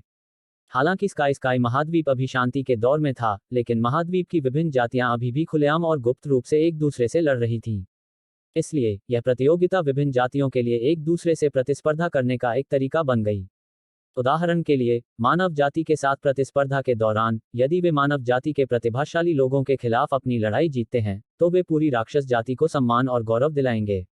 यांग यी और हुमेंग को कोलोसस सिटी में टेलीपोर्टेशन फॉर्मेशन से पहले पहुंचने में ज्यादा समय नहीं लगा, लेकिन उन्हें लाइन में लगना पड़ा क्योंकि बहुत से लोग स्वर्ग की तिजोरी शहर की यात्रा करना चाहते थे। युवा पीढ़ी के सभी राक्षस जानवर नहीं, यह सिर्फ युवा पीढ़ी ही नहीं थी, बल्कि पुरानी पीढ़ी भी युद्ध देखने के लिए स्वर्ग की तिजोरी शहर की ओर जा रही थी। हालांकि कोलोसस सिटी लगभग 5 लाख किलोमीटर के क्षेत्र में एकमात्र ऐसा शहर था जिसमें टेलीपोर्टेशन संरचना थी। इसलिए कोलोसस सिटी कुछ दिनों पहले से ही पूरी तरह से भरा हुआ था। यांग ये और हुमेंग ने भी बाकी लोगों की तरह लाइन में खड़े होकर अपनी बारी आने में पूरा दिन लगा दिया। हालांकि यह समय की बर्बादी थी, लेकिन इससे बचा नहीं जा सकता था। वे लाइन में पहले व्यक्ति को पीटकर कतार में आगे नहीं बढ़ सकते थे, है ना? यांग ये पागल नहीं था, इसलिए अगर दूसरे लोग उसे नाराज नहीं करते तो वह उनके साथ परेशानी मोल नहीं लेता। ठीक उसी समय जब यांग ये और हुमेंग टेलीपोर्टेशन फॉर्मेशन में प्रवेश करने वाले थे, बैंगनी रंग की पोशाक पहने एक युवक अचानक उनके सामने आ गया। युवक ने यांग ये और हुमेंग की तरफ देखा और फिर वह सीधे टेलीपोर्टेशन फॉर्मेशन की ओर चल पड़ा। वह कतार में आगे निकलने की कोशिश कर रहा है। यांग ये दंग रह गया और फिर वह बोलने ही वाला था। हालांकि हुमेंग ने यांग ये की बांह खींची और अपना सिर हिलाया। हम उसे नाराज नहीं कर सकते। बिल्कुल नहीं, यांग ये गुस्से में था। बस देखो, मैं उसे सिखाता हूं कि कैसे एक इंसान की तरह व्यवहार करना है। जैसे ही उसने बोलना समाप्त किया, यांग ये वहीं गायब हो गया। इंसान की तरह व्यवहार करो। हुमेंग दंग रह गया। इंसान से तुम्हारा क्या मतलब है? इस बीच यांग ये मौके पर ही गायब हो गया था। इस समय यांग ये स्वाभाविक रूप से नाखुश था। वह पूरे दिन कतार में खड़ा था, लेकिन कोई तुरंत कतार से बाहर निकल गया। कोई भी इससे नाखुश हो सकता है। नियम, अगर वे चाहते थे कि वह नियमों का पालन करे तो कोई समस्या नहीं थी, लेकिन दूसरों को भी इसका पालन करना पड़ता था। अगर दूसरे लोग नियमों का पालन नहीं करते लेकिन उसे करना पड़ता, तो वे स्पष्ट रूप से सपना देख रहे थे। ठीक उसी समय जब यांग ये का आकार गायब हो गया, बैंगनी वस्त्र पहने युवक अचानक रुक गया, घूमा और अपनी मुट्ठी आगे पटक दी। टकराना, एक विस्फोट हुआ और फिर युवक को 300 मीटर दूर धकेल दिया गया, जबकि यांग यी को भी 300 मीटर पीछे धकेल दिया गया। यांग यी की आंखों में आश्चर्य की एक झलक दिखाई दी। उसने युवक की ताकत को कम करके आंका था। युवक देवता क्षेत्र में था, इसलिए उसने अपनी पूरी ताकत का इस्तेमाल नहीं किया था और अपनी ताकत का 50% से भी कम इस्तेमाल किया था। उल्लेखनीय बात यह थी कि अर्ध देवता क्षेत्र और उससे ऊपर की राक्षस जाति में साधना के क्षेत्र मानव जाति के समान ही थे। यह देवता क्षेत्र, द्वैतवाद क्षेत्र, फिर पुनर्जन्म क्षेत्र था। क्योंकि राक्षस जानवर वास्तव में देवता क्षेत्र प्राप्त करने पर अपने मेरिडियन और ऊर्जा मार्ग बदल सकते थे और फिर गहन ऊर्जा की साधना कर सकते थे। हालांकि बहुत कम राक्षस जानवर ऐसा करते थे। यदि राक्षस जानवर, जिन्होंने अपने पूरे जीवन काल में अपने शरीर की साधना की है, अचानक गहन ऊर्जा की साधना करने का निर्णय ले लें, तो यह न केवल समय की बर्बादी होगी, बल्कि यह पूरी तरह से बेकार भी होगी। युवक की आंखों में आश्चर्य की एक झलक उभरी। लगता है तुम निश्चित रूप से कोई प्रसिद्ध व्यक्ति हो, क्योंकि तुम मेरे मुक्का को झेलने में सक्षम थे। मुझे अपना नाम बताओ। यांग ये अपनी सांसें बर्बाद नहीं करना चाहता था और हमला करने का इरादा रखता था। हालांकि हुमिंग ने अचानक यांग ये की बांह पकड़ ली और कहा, वह लैंची है, तेंदुए कबीले का एक प्रतिभाशाली व्यक्ति। तेंदुए कबीला हमारे इलाके का सबसे मजबूत कबीला है और वह हमारे इलाके का सबसे बड़ा प्रतिभाशाली व्यक्ति है। हम उसे नाराज नहीं कर सकते। यांग ये बोलने ही वाला था कि तभी लाइन में उनके पीछे खड़ा एक आदमी अचानक आगे बढ़ा। उस आदमी ने यांग ये और हु मेंग की तरफ देखा और फिर लैंची की तरफ देखा। जब उसकी नज़र लैंची पर पड़ी तो वह मुस्कुराया और बोला, भाई लैंची, इन अज्ञानी लोगों के साथ इस बारे में कोई उपद्रव मत करो। तुम्हें कुछ ज़रूरी काम निपटाने हैं, इसलिए आगे बढ़ो। यांग ये दंग रह गया। लैंची ने थोड़ा सिर हिलाया और फिर उसने यांग ये की ओर देखा। याद रखना कि आज तुम्हारा भाग्यशाली दिन है क्योंकि मैं अच्छे मूड में हूँ। बोलते हुए वह मुड़ा और फिर से टेलीपोर्टेशन संरचना की ओर चलना शुरू कर दिया। इस बीच यांग ये ने अचानक कहा, तो मुझे खेद है लेकिन आज आपका अशुभ दिन है क्योंकि मैं बहुत बुरे मूड में हूँ। लैंची रुकी और यांग ये की ओर देखने लगी। उसने अभी कुछ कहा भी नहीं था कि वह युवक जो पहले आगे आया था अचानक यांग ये के पास चला आया। क्या तुम जानते हो कि ऐसा करके तुम सबका समय बर्बाद कर रहे हो? भाड़ में जाओ, पहले भाई लैंची को जाने दो। बिल्कुल, सबका समय बर्बाद करना बंद करो। युवा मास्टर लैंची, बस उसे अनदेखा करो और आगे बढ़ो। अगर उसने फिर से आवाज निकालने की हिम्मत की तो मैं उससे निपट लूंगा। वह वास्तव में नहीं जानता कि उसके लिए क्या अच्छा है। यांग ये और हु मेंग के पीछे खड़े अन्य लोगों ने गुस्से में गाली देना शुरू कर दिया, लेकिन वे लैंची को नहीं, बल्कि यांग ये को गाली दे रहे थे। यांग ये ने यहाँ राक्षस जानवरों पर नजर डाली और अपना सिर हिलाया। आज्ञा पालन। केवल मनुष्य ही ऐसे नहीं है जिनमें यह है, राक्षस जाति भी इसका अपवाद नहीं है। हु मेंग ने आसपास के माहौल पर नजर डाली और ठंडे स्वर में बोला, क्या तुम सब अंधे हो? कौन था जो कतार में आगे निकल गया? क्या तुम सब में बस इतनी ही हिम्मत है? यांग ये ने हु मेंग की तरफ देखा। उसे उम्मीद नहीं थी कि वह साथी ऐसे समय में उससे दूर नहीं रहेगा और बल्कि उसका समर्थन भी कर रहा है। इतना खराब भी नहीं। इस बीच यांग ये के सामने खड़े युवक ने कहा, क्या आप जानते हैं? बकवास बंद करो। यांग ये ने युवक को बीच में टोका और फिर उसने युवक का गला पकड़ लिया, इससे पहले कि वह कुछ प्रतिक्रिया दे पाता। उसके बाद उसने युवक को उठाया और उसे जमीन पर पटक दिया। टकराना। अभी सभी लोग सदमे से उबर भी नहीं पाए थे कि अचानक युवक का सिर जमीन पर जा लगा, जिससे वहां की जमीन फट गई और खून बहने लगा। यहाँ सभी राक्षस जानवर दंग रह गए। यांग ये ने युवक की ओर देखा और ठंडे स्वर में बोला, यदि आप किसी की चापलूसी करना चाहते हैं तो आपको सही समय और स्थान चुनना चाहिए। जैसे ही उसने बोलना समाप्त किया, उसने युवक के पेट पर लात मारी। टकराना। बाद में विमान कुछ किलोमीटर दूर जाकर फट गया और जमीन पर गिर गया। उसका क्या हुआ, यह पता नहीं चल पाया है। यहाँ मौजूद सभी राक्षस जानवर तब दंग रह गए जब उन्होंने यांग ये को उस युवक को तुरंत कुचलते हुए देखा। आखिरकार वह युवक एक अर्ध देवता था। हालांकि एक अर्ध देवता के पास वापस लड़ने की ताकत भी नहीं थी। कितने मजबूत। सभी राक्षस जानवर अभी यही सोच रहे थे। इस बीच बैंगनी वस्त्र पहने युवक ने अचानक गंभीरता से कहा, आप कौन हैं? यांग ये ने बैंगनी वस्त्र पहने युवक की ओर देखा। उसने अपनी सांस बर्बाद नहीं की और सीधे बैंगनी वस्त्र पहने युवक के सामने आ गया और फिर उसने अपनी मुट्ठी आगे पटक दी। इस बार उसने पीछे नहीं हटना चाहा। उसकी मुट्ठी के सामने अंतरिक्ष हिल गया और यह एक अत्यंत चौंकाने वाला दृश्य था। बैंगनी वस्त्र पहने युवक की अभिव्यक्ति तब बदल गई जब उसने यांग ये के हमले को देखा और उसे पता था कि वह अपने प्रतिद्वंद्वी से मिल चुका है। उसने लापरवाही से काम करने की हिम्मत नहीं की और उसने अपना दाहिना हाथ भींच लिया, जबकि सुनहरे तराजू की एक पतली परत ने तुरंत उसकी मुट्ठी को ढक लिया। उसके बाद उसने यांग ये की मुट्ठी पर जोर से वार किया। दरअसल यांग ये के मुके को देखकर उसका स्वभाव चकमा देने का था। हालांकि वह इस तरह से अपनी प्रतिष्ठा नहीं खो सकता था। हारना कोई समस्या नहीं थी, लेकिन अगर वह यांग ये के हमले के खिलाफ जाने की हिम्मत भी नहीं जुटा पाया तो वह अब सार्वजनिक रूप से अपना सिर ऊंचा नहीं रख पाएगा। दरार। हड्डियों के टूटने की आवाज गूंजी और फिर लैंची का हाथ हवा में उड़ गया। इस बीच उसका शरीर भी उड़ते हुए फट गया। अंत में वह जमीन पर जा गिरा और वहां एक गहरा गड्ढा हो गया। वह हार गया। वह एक ही हमले से पराजित हो गया था। यहाँ मौजूद सभी राक्षस जानवर अविश्वास से देख रहे थे। लैंची एक देवता था और वह इस क्षेत्र का सबसे बड़ा प्रतिभाशाली व्यक्ति था। इसलिए उसकी युद्ध शक्ति सामान्य देवताओं से कहीं ज्यादा थी। हालांकि सिर्फ एक हमले का इस्तेमाल उसे हराने के लिए किया गया था। इस समय हु मेंग पूरी तरह से स्तब्ध था। वह जानता था कि यांग ये मजबूत है क्योंकि उसने व्यक्तिगत रूप से यांग ये की ताकत का अनुभव किया था, लेकिन उसने यांग ये के इतने मजबूत होने की उम्मीद नहीं की थी। बैंगनी रंग के कपड़े पहने युवक को मुक्का मारने के बाद यांग ये ने उस पर कोई ध्यान नहीं दिया। यांग ये ने पीछे खड़ी भीड़ की ओर देखा और कहा, किसने कहा कि वह मुझसे निपटेगा? जैसे ही वह बोल रहा था, यांग ये की नजर भीड़ में से एक युवक पर पड़ी। छिपना बंद करो, मैं तुम्हारे बारे में बात कर रहा हूं। मुझे तुम याद हो। जैसे ही उसने बोलना समाप्त किया, टकराना। युवक को विस्फोट से उड़ा दिया गया और वह 3 किलोमीटर दूर जाकर जमीन पर गिर पड़ा। उसके बाद यांग ये ने आसपास के माहौल पर नजर डाली। उनके चेहरे के हाव भाव बदल गए और वे बार बार पीछे की ओर खिसकने लगे। एक भी राक्षस जानवर कुछ भी कहने की हिम्मत नहीं जुटा पाया। यांग ये ने अपनी नज़र हटा ली और हु मेंग को देखा जो अभी भी हैरान था। चलो चलें। यांग ये की बात सुनकर हु मेंग सदमे से उबर गया और फिर उसने सिर हिलाया। इस बीच यांग ये अचानक लैंची के सामने आ गया, जिससे लैंची के चेहरे पर अचानक से बदलाव आ गया। क्या वह मुझे मारने का इरादा रखता है? हु मेंग की अभिव्यक्ति भी बदल गई। सिर्फ उस आदमी को पीटना कोई बड़ी बात नहीं थी। अगर कोई अपने साथी के साथ लड़ाई में हार जाता है तो वह किसी को दोष नहीं दे सकता। हालांकि अगर यांग ये ने उस आदमी को मार दिया तो यांग ये ने बहुत आगे जाकर काम किया होगा और तेंदुआ कबीला निश्चित रूप से इस मामले को शांत नहीं होने देगा। यांग ये ने लैंची को नहीं मारा। उसने अपना दाहिना हाथ हिलाया और लैंची की स्थानिक अंगूठी उसकी मुट्ठी में आ गई। यह युद्ध में मेरी लूट है। क्या तुम्हें कोई आपत्ति है?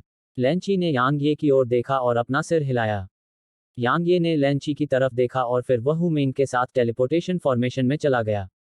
उन्हें गायब होने में ज्यादा समय नहीं लगा। लैंची ने राहत की सांस ली जब उसने यांग ये और हु मेंग को जाते देखा, क्योंकि उसने यांग ये की आंखों में हत्या करने का इरादा देखा था। अगर उसने सिर हिलाया होता या यांग ये को धमकाने की कोशिश की होती तो वह निश्चित रूप से मर चुका होता। जैसा कि लैंची ने सोचा था, अगर उसने वास्तव में विरोध करने और कुछ भी कहने की हिम्मत की तो यांग ये ने निश्चित रूप से उसे मार डाला होगा। यांग ये को तेंदुए कबीले की परवाह नहीं थी क्योंकि वह गुस्से में था, इसलिए तेंदुए कबीले की बात तो दूर, वह दिव्य फीनिक्स कबीले के एक सदस्य को भी मार सकता था। तलवार साधक क्रोधित होने पर अपनी तलवारें खींच लेते हैं। यांग ये ने अधिकांश समय अपनी विशेषताओं को चरम सीमा तक प्रदर्शित किया। एक दिन बाद यांग ये और हु मेंग स्वर्ग के तिजोरी शहर में पहुंचे। यह बहुत बड़ा था, बहुत ही बड़ा। स्वर्ग के तिजोरी शहर के बारे में यांग ये के मन में यही पहला ख्याल आया। यह शहर अब तक देखे गए किसी भी शहर से कहीं ज्यादा बड़ा था और शहर के भीतर खड़े होने पर उसे बहुत छोटा महसूस हो रहा था। हेवन वॉल्ड सिटी की दीवारें 1 किलोमीटर से ज्यादा ऊंची थीं। यह कैसी दिखती थी? यह एक पहाड़ की तरह थी। इसकी चौड़ाई के हिसाब से इसका अंत देखना असंभव था। इस बीच हु मेंग ने अचानक कहा, भाई ये, मैं तुम्हें एक जगह ले चलूं। यांग ये ने उसकी ओर देखा, कहा, एक बार हम वहां पहुंच जाएं तो तुम्हें पता चल जाएगा। हु मेंग ने हंसते हुए यांग ये को टेलीपोर्टेशन प्लेटफॉर्म से नीचे उतारा। यांग ये को एक चौक पर पहुंचने में ज्यादा समय नहीं लगा। इस समय यहाँ बहुत सारे राक्षस जानवर इकट्ठे हुए थे। बेशक वे मानव रूप में थे। हालांकि हेवन वॉल्ड सिटी बहुत बड़ी थी, लेकिन अगर वे अपना मूल रूप ले लें तो यह निश्चित रूप से सभी राक्षस जानवरों को समायोजित नहीं कर सकती थी। आखिरकार कुछ राक्षस जानवरों के शरीर किलोमीटरों तक फैले हुए थे। यांग ये ने दूर की ओर देखा। करीब 300 मीटर आगे एक इंद्रधनुषी रंग का पत्थर का खंभा था। यह 7 अलग अलग रंग के अयस्कों से बना था। इसका सबसे ऊंचा हिस्सा गहरे बैंगनी रंग का था। इस समय राक्षस जानवर बार बार पत्थर के खंभे पर वार कर रहे थे और हर बार जब वे उस पर वार करते तो खंभे का एक हिस्सा चमक उठता। एक माप स्तंभ, हु मेंग ने समझाया, यह आपकी ताकत को माप सकता है। शीर्ष पर गहरे बैंगनी भाग को देख रहे हैं। इसे केवल पुनर्जन्म क्षेत्र के विशेषज्ञों द्वारा ही प्रकाशित किया जा सकता है। यांग ये ने उस पर नजर डाली। गहरे बैंगनी हिस्से के नीचे सोना, लाल और नीला था। यहाँ के ज्यादातर राक्षस जानवर सिर्फ पत्थर के खंभे के लाल हिस्से को ही रोशन कर सकते थे। हु मेंग मुस्कुराया, क्या आप इसे आजमाना चाहेंगे? यांग ये ने एक पल सोचा और सिर हिलाया। वह देखना चाहता था कि वह कितना शक्तिशाली है। यांग ये को पत्थर के खंभे के सामने पहुंचने में ज्यादा समय नहीं लगा। जब दूसरे राक्षस जानवरों ने यांग ये का आकार देखा तो वे सभी दंग रह गए और फिर कई लोग यांग ये को थोड़ी शत्रुतापूर्ण निगाहों से देखने लगे। जाहिर है उन्हें शक था कि वह इंसान है। सौभाग्य से हु मेंग यांग ये के साथ था, इसलिए उन्हें केवल संदेह था, लेकिन उन्होंने उसके साथ परेशानी की तलाश नहीं की। हालांकि इसमें एक अपवाद था। अचानक एक मजबूत युवक यांग ये के सामने प्रकट हुआ। तुम्हारा आकार मानव जैसा क्यों दिखता है? एक इंसान। यांग ये ने उसे देखा, तुम इंसान हो। तुम्हारा पूरा परिवार इंसानों से भरा है। युवक के चेहरे पर भाव बदल गए और फिर वह ठंडी हंसी हंसा, तुम इंसान नहीं हो। ठीक है, क्या तुम मेरा एक मुक्का खाने की हिम्मत कर सकते हो? यांग ये अवाक रह गया। युवक ने कहा था कि क्योंकि मनुष्यों का शरीर राक्षस जाति से कहीं अधिक निम्न है। यद्यपि मानव जाति में बहुत से शरीर साधक थे और उनके शरीर काफी मजबूत थे, फिर भी बहुत कम उत्कृष्ट शरीर साधक थे। क्योंकि बहुत कम लोग ऐसे असहनीय दर्द को सहन कर सकते थे। इसलिए यांग ये मानव है या नहीं, यह निर्धारित करने के लिए केवल एक मुक्का ही पर्याप्त होगा। दरअसल उन पर शक करने के लिए उन्हें दोषी नहीं ठहराया जा सकता था, क्योंकि यांग ये वाकई उनके बीच सबसे अलग था। वह बहुत छोटा था और अपने आसपास के राक्षस जानवरों की तुलना में वह वास्तव में राक्षस जानवर जैसा नहीं लग रहा था। जब हु मेंग ने यह सुना तो उसने युवक की ओर देखा और तब उसने एक अजीब सा भाव प्रकट किया। यांग ये भी दंग रह गया। उसे उम्मीद नहीं थी कि युवक ऐसा अनुरोध करेगा। उसने एक पल सोचा और जवाब दिया, हम ऐसा न करें तो बेहतर होगा। क्या? युवक के मुंह के कोनों पर उपहास की लकीर उभर आई, क्या तुम डर गए हो? काय? इस बीच कई राक्षस जानवरों ने यांग ये को देखा और उनकी आंखें घृणा से भरी हुई थीं। राक्षस जाति में चुनौती को अस्वीकार करना बेहद अपमानजनक था। अगर उनकी शक्तियों के बीच का अंतर बहुत बड़ा होता तो यह कोई बड़ी बात नहीं थी और यह चुनौती देने वाले व्यक्ति के लिए अपमानजनक होता। हालांकि वह युवक सिर्फ एक अर्ध देवता था, इसलिए उनकी साधना के क्षेत्रों के आधार पर वह युवक उच्च नहीं था। इसलिए जब यांग ये ने मना कर दिया तो उन्हें तिरस्कार महसूस हुआ। यांग ये ने अपना सिर हिलाया, मैं यह तुम्हारे भले के लिए कर रहा हूं। मुझ पर भरोसा करो, मुझे लगता है कि तुम एक इंसान हो। युवक ने यांग ये को घूरते हुए कहा, मैं तुम्हारी आभा को महसूस नहीं कर सकता, इसलिए तुम निश्चित रूप से एक इंसान हो जो हमारी राक्षस जाति के रहस्यों को प्राप्त करने के लिए चुपके से अंदर आ गए हो, या तुम्हारे पास कुछ और है। यांग ये ने अचानक युवक को बीच में रोका और कहा, क्या तुम तैयार हो? युवक थोड़ा स्तब्ध था। वह बोलने ही वाला था कि यांग ये ने एक कदम आगे बढ़ाया और उसकी तरफ एक मुक्का मारा। युवक को तब झटका लगा जब उसने यांग यी के घूंसे में निहित शक्ति को महसूस किया और उसने जल्दी से अपना एक घूंसा मारा। टकराना। एक धीमा धमाका हुआ और युवक उड़कर दूर जा गिरा। हवा में युवक ने कुछ घूंट खून उगला और वह करीब 3 किलोमीटर तक उड़ता रहा और आखिरकार जमीन पर गिर पड़ा। धमाका। धरती जोर से हिल उठी और आसपास के सभी राक्षस जानवर अचंभित हो गए। वह एक ही टक्कर में हार गया था। यांग ये युवक के पास गया।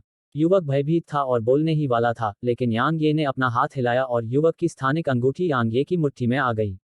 स्थानिक अंगूठी की सामग्री को स्कैन करने के बाद यांग ये ने भौहें सिकोड़ ली, क्योंकि स्थानिक अंगूठी के अंदर केवल जड़ी बूटियां थीं और कोई दिव्य क्रिस्टल नहीं था।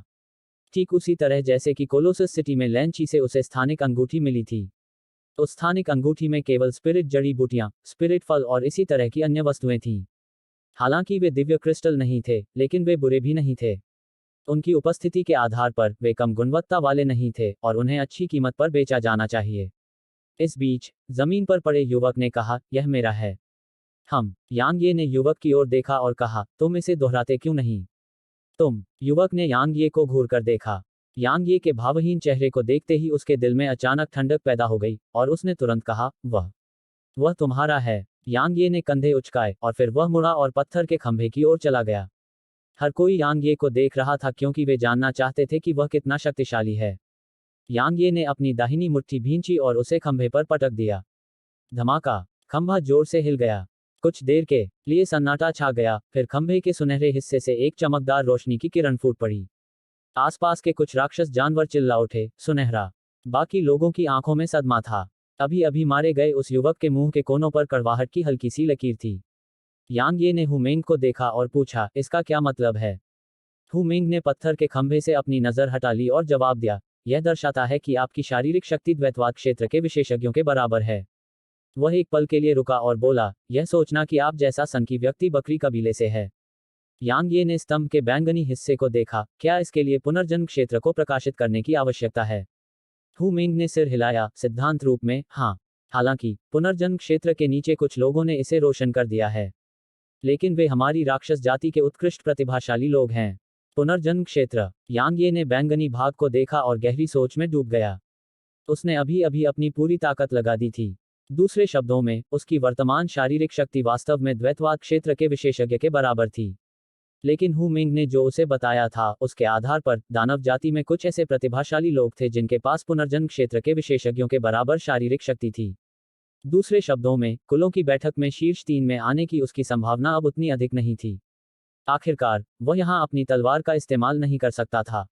सौभाग्य से उसके पास एलिमेंटल ब्रेकर और अमर एलिमेंटल बॉडी थी। खास तौर पर एलिमेंटल ब्रेकर।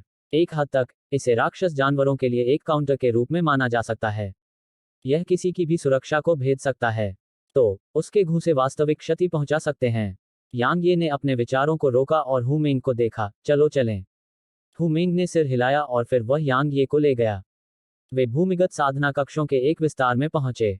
साधना कक्ष राक्षस जानवरों के एक कबीले द्वारा बनाए गए थे और वे बहुत विशाल और असंख्य थे। उनमें से दसियों हजार थे। इसके अलावा उनमें से हर एक की लंबाई और चौड़ाई लगभग 3 किलोमीटर थी। इसके अलावा अगर किसी को इसकी आवश्यकता होती है तो वह स्पैरिंग पार्टनर भी मांग सकता है। हालांकि यह बहुत महंगा था, लेकिन वे दिव्य क्रिस्टल स्वीकार नहीं करते थे, उन्हें आत्मा जड़ी बूटियों या आत्मा फलों की आवश्यकता होती थी। दानव क्षेत्र में यहाँ की सामान्य मुद्रा आत्मा जड़ी बूटियां और आत्मा फल थे। स्पिरिट जड़ी बूटियां और स्पिरिट फल गुणवत्ता के आधार पर विभाजित किए गए थे।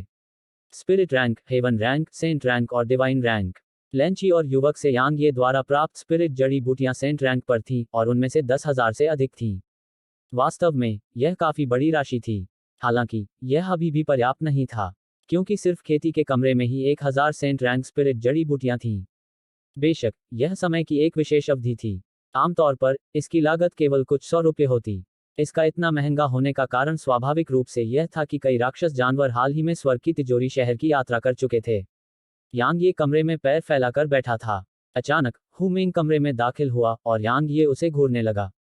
हु मिंग ने हंसते हुए कहा, क्या आप साथ में प्रशिक्षण लेना चाहेंगे? यांग ये ने कुछ देर सोचा। ठीक है। हु मिंग एक अच्छा व्यक्ति था, इसलिए यांग ये को लगा कि वह हु मिंग को कुछ मार्गदर्शन दे सकता है। हु मिंग मुस्कुराया, मैं हमला करने जा रहा हूं। जैसे ही उसने बोलना समाप्त किया, वह मौके पर ही गायब हो गया, और जब वह यांग ये के सामने था तो उसकी आकृति फिर से प्रकट हुई। उसके बाद उसने यांग ये पर अपनी मुट्ठी पटक दी। क्योंकि वह यांग ये की ताकत जानता था, इसलिए उसने पीछे नहीं हटना चाहा।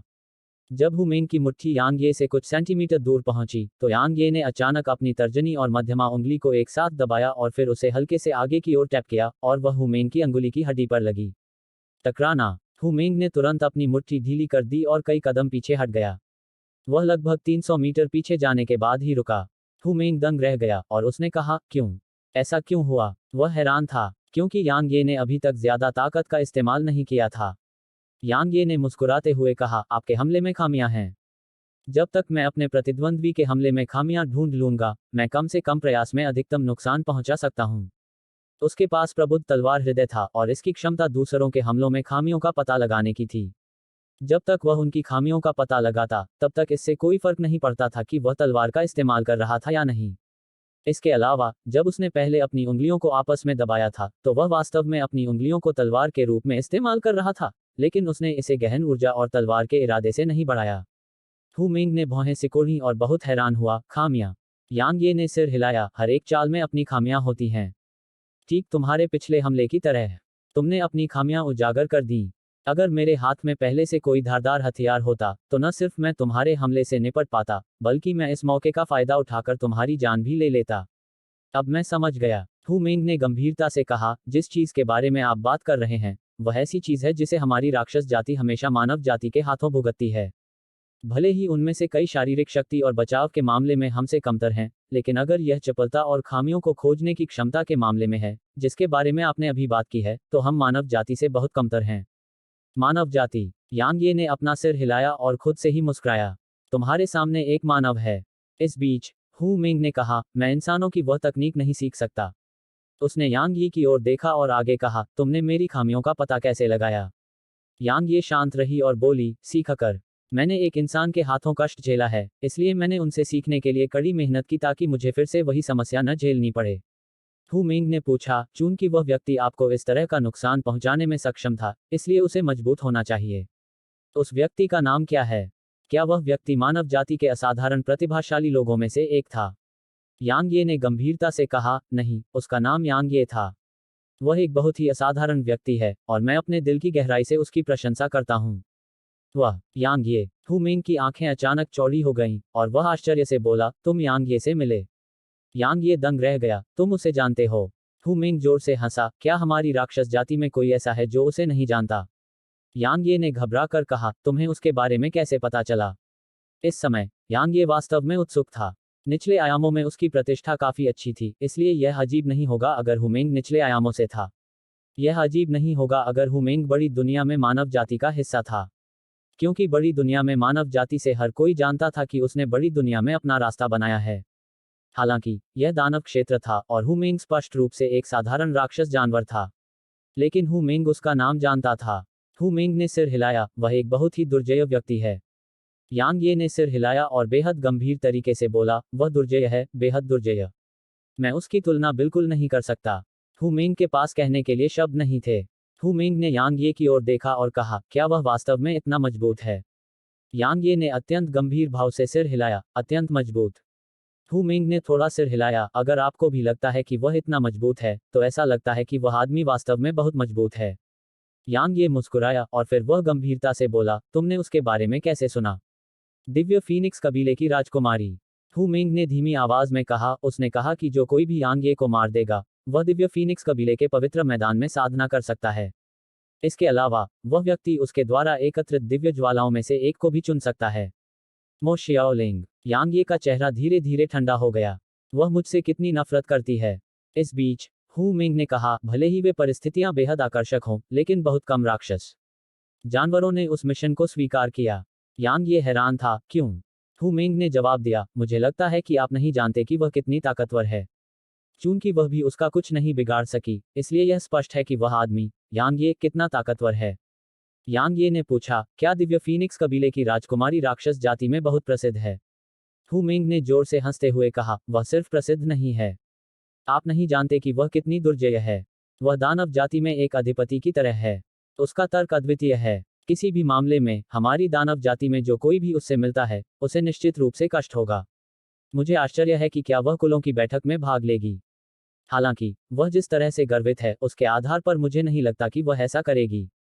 यांग ये ने उदासीनता से कहा, अगर वह ऐसा न करे तो बेहतर होगा। हु मिंग ने सिर हिलाया, अगर वह भाग लेती है, तो इस साल के कार्यक्रम में कोई शांति नहीं होगी। ठीक है, यह अब से 2 दिन बाद शुरू हो रहा है। बस आराम करो, मैं भी इन 2 दिनों के दौरान आराम करने जा रहा हूँ। जैसे ही उसने बोलना समाप्त किया, हु मिंग मुड़ा और यांग ये के कमरे से बाहर चला गया। हु मिंग के चले जाने के बाद यांग ये पैर मोड़कर बैठ गया और आत्मिक ऊर्जा को अवशोषित करने लगा। अगले 2 दिनों में यांग ये हर समय साधना कर रहा था। हालांकि उसने यह काम कमरे में नहीं बल्कि प्राइमोडियल पैगोडा में किया। इस बार यांग ये ने अमर तत्व शरीर और तत्व भंजक तकनीकों का अभ्यास किया। हालांकि उसने उन्हें समझ लिया था, फिर भी उनमें सुधार की बहुत गुंजाइश थी। कुलों की बैठक। स्वाभाविक रूप से उसने लापरवाह होने या प्रतियोगिता के दौरान उसका सामना करने वाली प्रतिस्पर्धा की डिग्री को कम आंकने की हिम्मत नहीं की। आखिरकार वह अपनी तलवार का इस्तेमाल नहीं कर सकता था। भले ही राक्षस जाति देवता क्षेत्र प्राप्त करने पर गहन ऊर्जा की खेती शुरू कर सकती है, लेकिन वह राक्षस जाति से नहीं था। इसलिए एक बार जब उसने अपनी तलवार खींची, तो यह निश्चित रूप से एक इंसान के रूप में उसकी पहचान को उजागर करेगा। ऐसी परिस्थिति में कि वह तलवार का उपयोग नहीं कर सकता था, उसे राक्षस जाति के सच्चे प्रतिभाशाली लोगों पर कोई लाभ नहीं था। सौभाग्य से उसका उद्देश्य सिर्फ शीर्ष 3 में आना था, न कि पहला। अगर यह सिर्फ शीर्ष 3 में आना होता, तो यह कोई बड़ी समस्या नहीं होती। हालांकि वह फिर भी लापरवाह नहीं हो सकता था। आखिरकार राक्षस जाति में इतने सारे राक्षस जानवर थे, तो कौन जानता था कि उनमें कितने राक्षसी प्रतिभाशाली लोग थे। प्राइमोडियल पैगोडा में 20 दिन बीतने के बाद यांग ये जो तीसरी मंजिल पर क्रॉस लेग बैठा था, उसने अपनी आंखें खोली थी और उसने धीरे से अपनी दाहिनी मुट्ठी बंद कर ली थी। एक पल में उसकी मुट्ठी में ऊर्जा की एक लहर एकत्र हो गई, और जैसे जैसे अधिक से अधिक ऊर्जा वहां एकत्र होती गई, उसकी मुट्ठी के चारों ओर का स्थान हिंसक रूप से कांपने लगा। यांग ये को अपनी मुट्ठी ढीली करने में ज्यादा समय नहीं लगा और ऊर्जा तुरंत बिखर गई। यांग ये के मुंह के कोनों पर एक मुस्कान उभर आई। अमर तत्व शरीर और तत्व वियोजक दोनों ने पिछले 20 दिनों में स्पष्ट सुधार प्राप्त किया था। विशेष रूप से तत्व वियोजक तकनीक। उसने इससे संबंधित नई समझ हासिल की थी। संक्षेप में, उसने पिछले 20 दिनों में काफी कुछ हासिल किया था। कुछ समय तक शियाओ युक्सी के साथ रहने के बाद यांग ये आदिकालीन शिवालय के दूसरे स्तर पर चले गए। यांग ये गोली भट्टी के पास गई। इस समय छोटी लड़की भट्टी के भीतर आलसी ढंग से लेटी हुई थी। भले ही वह दिव्य यिन ज्वाला के सामने लेटी हुई थी, लेकिन वह पूरी तरह से सुरक्षित थी।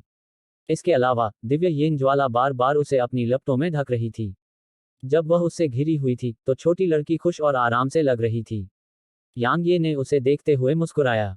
उसे उम्मीद नहीं थी कि वह वास्तव में दिव्य यिन ज्वाला का अनुग्रह प्राप्त करेगी। यह निश्चित रूप से उसके लिए एक असाधारण सौभाग्य की बात थी, क्योंकि उसने देखा कि वह धीरे धीरे बदल रही थी। जाहिर है, यह सब दिव्य यिन ज्वाला की बदौलत था। यांग ये ने उसे बीच में नहीं रोका और वह आदिकालीन पैगोडा से चला गया। बाहरी दुनिया में, यद्यपि आदिकालीन शिवालय में लगभग 20 दिन बीत चुके थे, परंतु बाहरी दुनिया में केवल 2 दिन ही बीते थे। यांग ये अपने साधना कक्ष से बाहर निकला। इस समय हु मिंग बाहर इंतजार कर रहा था। यांग ये ने कहा, क्या हम चलें? हु मिंग ने सिर हिलाया और फिर वह यांग ये के साथ भूमिगत साधना कक्ष से बाहर चला गया। कुलों की बैठक 3 चरणों में विभाजित है। पहले चरण को कमजोर लोगों को बाहर निकालना कहा जाता है।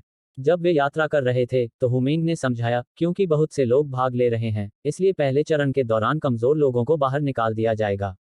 दूसरे शब्दों में, सभी एक दूसरे से लड़ने के लिए एक साथ इकट्ठे होंगे और बचे हुए 1000 लोग दूसरे चरण में प्रवेश करेंगे। क्या सभी लोग एक दूसरे से लड़ने के लिए इकट्ठे होंगे? यांग ये ने भौहें सिकोड़ते हुए कहा, क्या यह बहुत अराजक नहीं होगा? आखिरकार, निश्चित रूप से अनगिनत लोग भाग ले रहे हैं, है ना? हु मिंग ने मुस्कुराते हुए कहा, बेशक यह सब एक साथ नहीं होगा। हम 10 समूहों में विभाजित होंगे और हर समूह में बचे हुए अंतिम 100 लोग अगले दौर में पहुंचेंगे। यांग ये ने थोड़ा सिर हिलाया, यह बुरा नहीं है। हालांकि, यह थोड़ा ज्यादा बर्बर और हिंसक है। अगर इतने सारे राक्षस जानवरों को एक साथ इकट्ठा किया जाए और अंत में बचे हुए केवल 100 ही अगले दौर में आगे बढ़ सकें, तो यह निश्चित रूप से बेहद क्रूर होगा। हालांकि, यह उसे समझ में आया। आखिरकार, यह राक्षस जाति थी और राक्षस जाति को ऐसे बर्बर और हिंसक तरीके पसंद थे। इस बीच, हु मिंग ने अचानक पूछा, क्या आप बकरी कबीले से एकमात्र प्रतिनिधि हैं? यांग ये ने सिर हिलाया, सिर्फ मैं। हु मिंग ने थोड़ा सिर हिलाया, बकरी कबीले काफी कम प्रोफाइल रखते हैं। वैसे भी, जब से मैं चीजों को याद कर सकता हूं, मैंने कभी भी बकरी कबीले से किसी को कबीलों की बैठक में भाग लेते नहीं देखा। अगर आप इस बार अच्छे नतीजे पाने में सक्षम हैं, तो यह निश्चित रूप से आपके पूरे बकरी कबीले को गौरव दिलाएगा। यांग ये मुस्कुराया, मुझे आशा है कि ऐसा होगा। हु मिंग के नेतृत्व में उन्हें एक चौक पर पहुंचने में ज्यादा समय नहीं लगा। इस समय, चौक लोगों से भरा हुआ था और चौक के केंद्र में 10 टेलीपोर्टेशन फॉर्मेशन थे।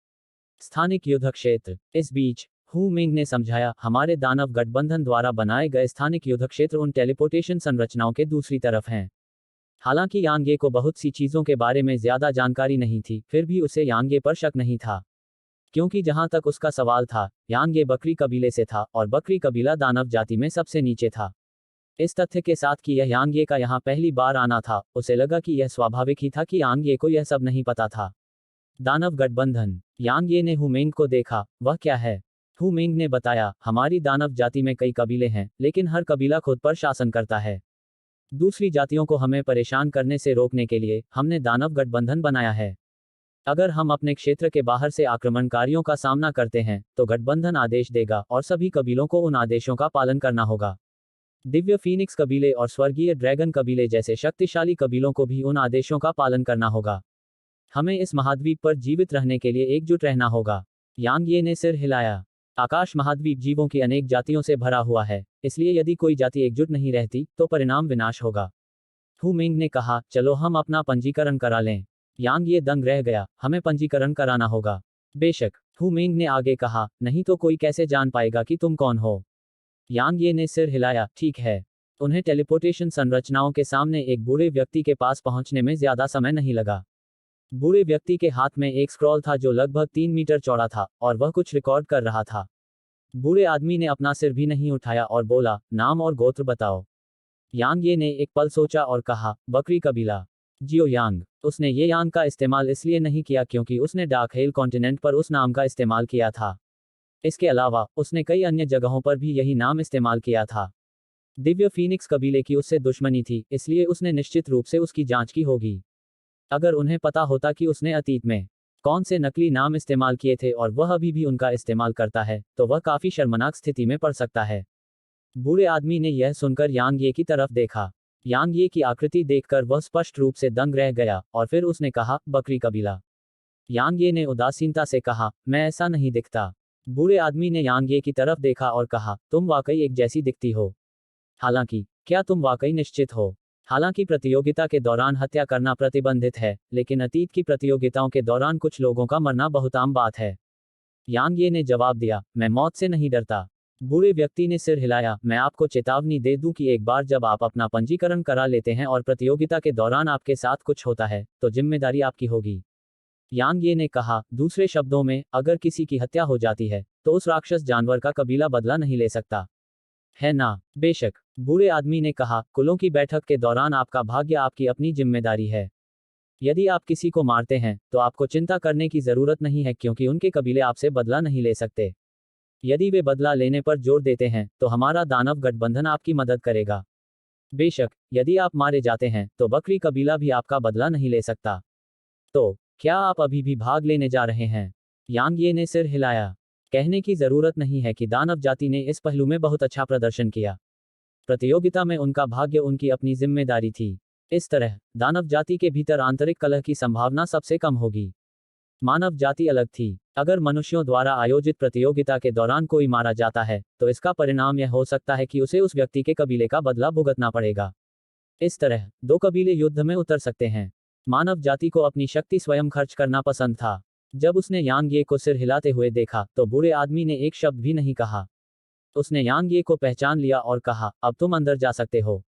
यांग ये ने सिर हिलाया और फिर उसने छठे टेलीपोर्टेशन फॉर्मेशन में प्रवेश करने से पहले हुमेन के पंजीकरण पूरा होने का इंतजार किया। यांग ये और हुमेन को एक विशाल मैदान पर आने में ज्यादा समय नहीं लगा।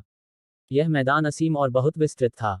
स्थानिक युद्ध क्षेत्र। यह क्षेत्र अंतरिक्ष में बनाया गया था। इस समय चारों ओर बहुत बड़ी संख्या में राक्षस जानवर थे। यांग ये यह देखकर आश्चर्यचकित था कि वे सभी अपने मूल रूप में लौट आए थे और यहाँ तक हुमेन भी अपने मूल रूप में लौट आया था। एक पल में यांग ये समझ गया कि क्या हो रहा था। राक्षस जानवर केवल तभी अपनी असली ताकत दिखाने में सक्षम थे जब वे अपने मूल रूप में थे। फिर भी अब वह काफी शर्मनाक स्थिति में था, क्योंकि वह यहाँ अकेला व्यक्ति था जो अपने मूल रूप में वापस नहीं आया था। इसलिए कई राक्षस जानवरों ने यांग ये को देखा और उनकी निगाहें बेहद शत्रुतापूर्ण थीं। जाहिर है उन्हें संदेह था कि वह फिर से इंसान है। इसके लिए उन्हें दोषी नहीं ठहराया जा सकता, क्योंकि यह वास्तव में बहुत ही असामान्य था। इसके अलावा यहाँ केवल वे राक्षस जानवर ही नहीं थे जो यांग ये को देख रहे थे, यहाँ तक कि हुमेन भी यांग ये को देख रहा था और उसकी आंखों में घबराहट का एक निशान था। यांग ये एक पल के लिए चुप रहा और फिर उसने अचानक आसपास की ओर देखा और चिल्लाया, तुम सब क्या देख रहे हो? क्या मुझे तुम सभी से लड़ने के लिए अपने असली रूप का उपयोग करने की भी आवश्यकता है? अभिमानी, बिल्कुल अहंकारी। यहाँ मौजूद सभी राक्षस जानवर दंग रह गए। जाहिर है उन्हें उम्मीद नहीं थी कि यांग ये इतना घमंडी होगा। हुमेन भी दंग रह गया। क्या उसने यह नहीं कहा था कि वह कम प्रोफाइल रखना चाहता है? यांग ये स्वाभाविक रूप से कम प्रोफाइल रखना चाहता था। हालांकि वह अभी ऐसा नहीं कर सकता था। अगर वह अभी ऐसा करता तो वह निश्चित रूप से मुसीबत में पड़ जाता, क्योंकि यहाँ सभी राक्षस जानवरों को उस पर शक था। दरअसल दूसरे राक्षस जानवरों की तो बात ही छोड़िए, उसे भी लगा कि वह वाकई अनोखा है, क्योंकि व्यवहारिक रूप से यहाँ सभी राक्षस जानवर अपने असली रूप में लौट आए थे। वह मानव रूप में अकेला था और वह इतना छोटा था तो कौन उस पर शक नहीं करेगा। उनके मन में जो संदेह था उसे दूर करने के लिए उसके पास अहंकार से काम लेने के अलावा कोई विकल्प नहीं था।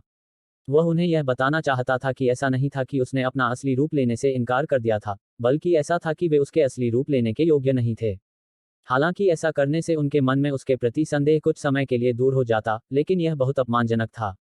इसलिए जैसे ही उन्होंने यांग ये की बात सुनी, हुमेन के अलावा सभी अन्य राक्षस जानवरों ने यांग ये को बेहद शत्रुतापूर्ण नजरों से देखा।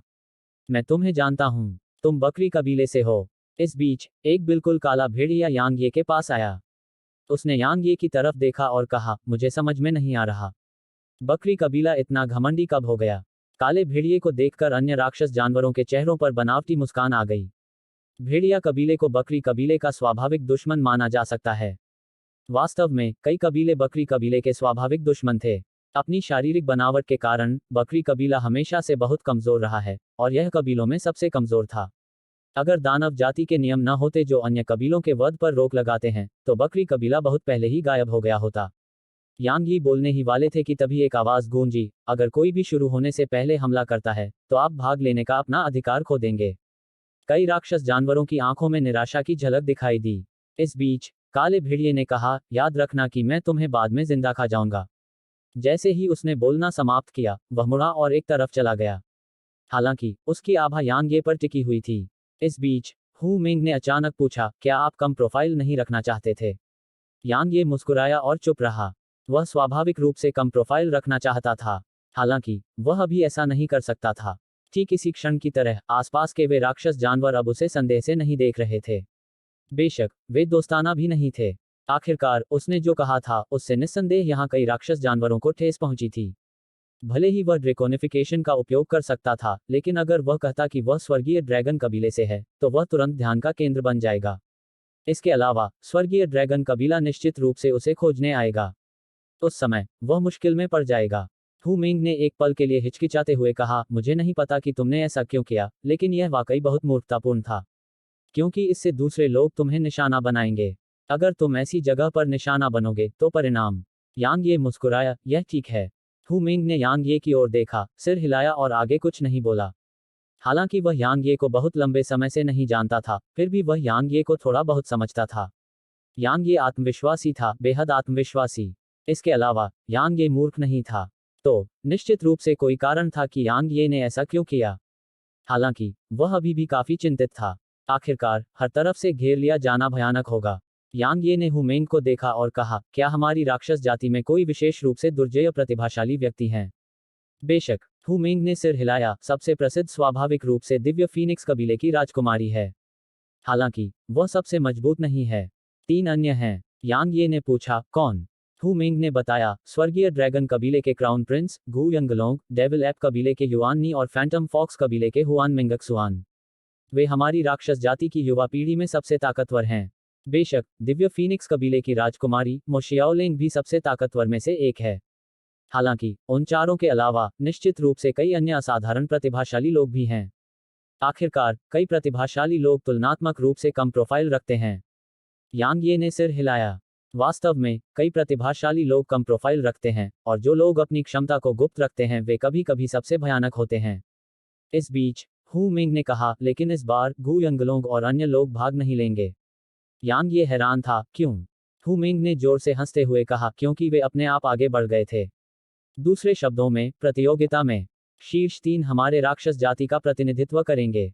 वास्तव में शीर्ष 3 केवल अनुभव प्राप्त करने जा रहे हैं और अन्य जातियों के राक्षसी प्रतिभाशाली लोगों की ताकत को देखने जा रहे हैं। उनमें से 4 ही वास्तव में प्रतिस्पर्धा करेंगे। यांग ये दंग रह गया, क्या यह थोड़ा अनुचित नहीं है? यह निष्पक्षता बनाए रखने के लिए किया गया था। हु मिंग ने आगे कहा, अगर वे इस प्रतियोगिता में भाग लेते हैं तो यह हमारे लिए अनुचित होगा, क्योंकि वे हमारे समान स्तर पर नहीं हैं। मैं समझ गया। यांग ये ने सिर हिलाया। वास्तव में हु मिंग ने जिन लोगों के बारे में बात की थी वे शायद उसके जैसे असाधारण रूप से राक्षसी प्रतिभाशाली लोग थे। अगर वह अपनी तलवार का इस्तेमाल कर सकता तो यह हु मिंग और अन्य राक्षस जानवरों के साथ बेहद अन्यायपूर्ण होता।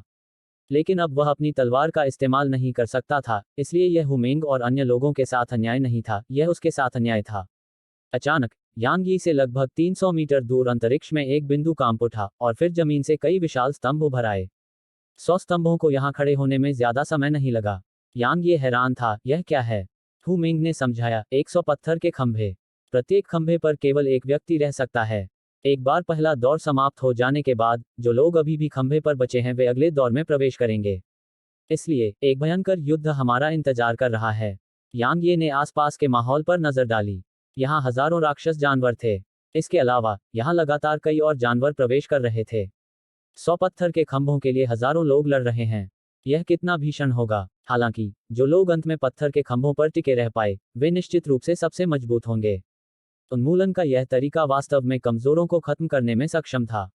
2 घंटे बाद कोई भी राक्षस जानवर स्थानिक युद्ध क्षेत्र में प्रवेश नहीं कर सका और माहौल तनावपूर्ण हो गया। करीब 15 मिनट बाद एक आवाज गूंजी, शुरू हो जाओ। जैसे ही आवाज गूंजनी बंद हुई अनगिनत राक्षस जानवर एक साथ चिल्लाने लगे। हजारों राक्षस जानवरों को एक साथ चिल्लाते देखना वाकई शानदार था। हालांकि कोई भी राक्षस जानवर उन पत्थर के खंभों पर नहीं चढ़ा।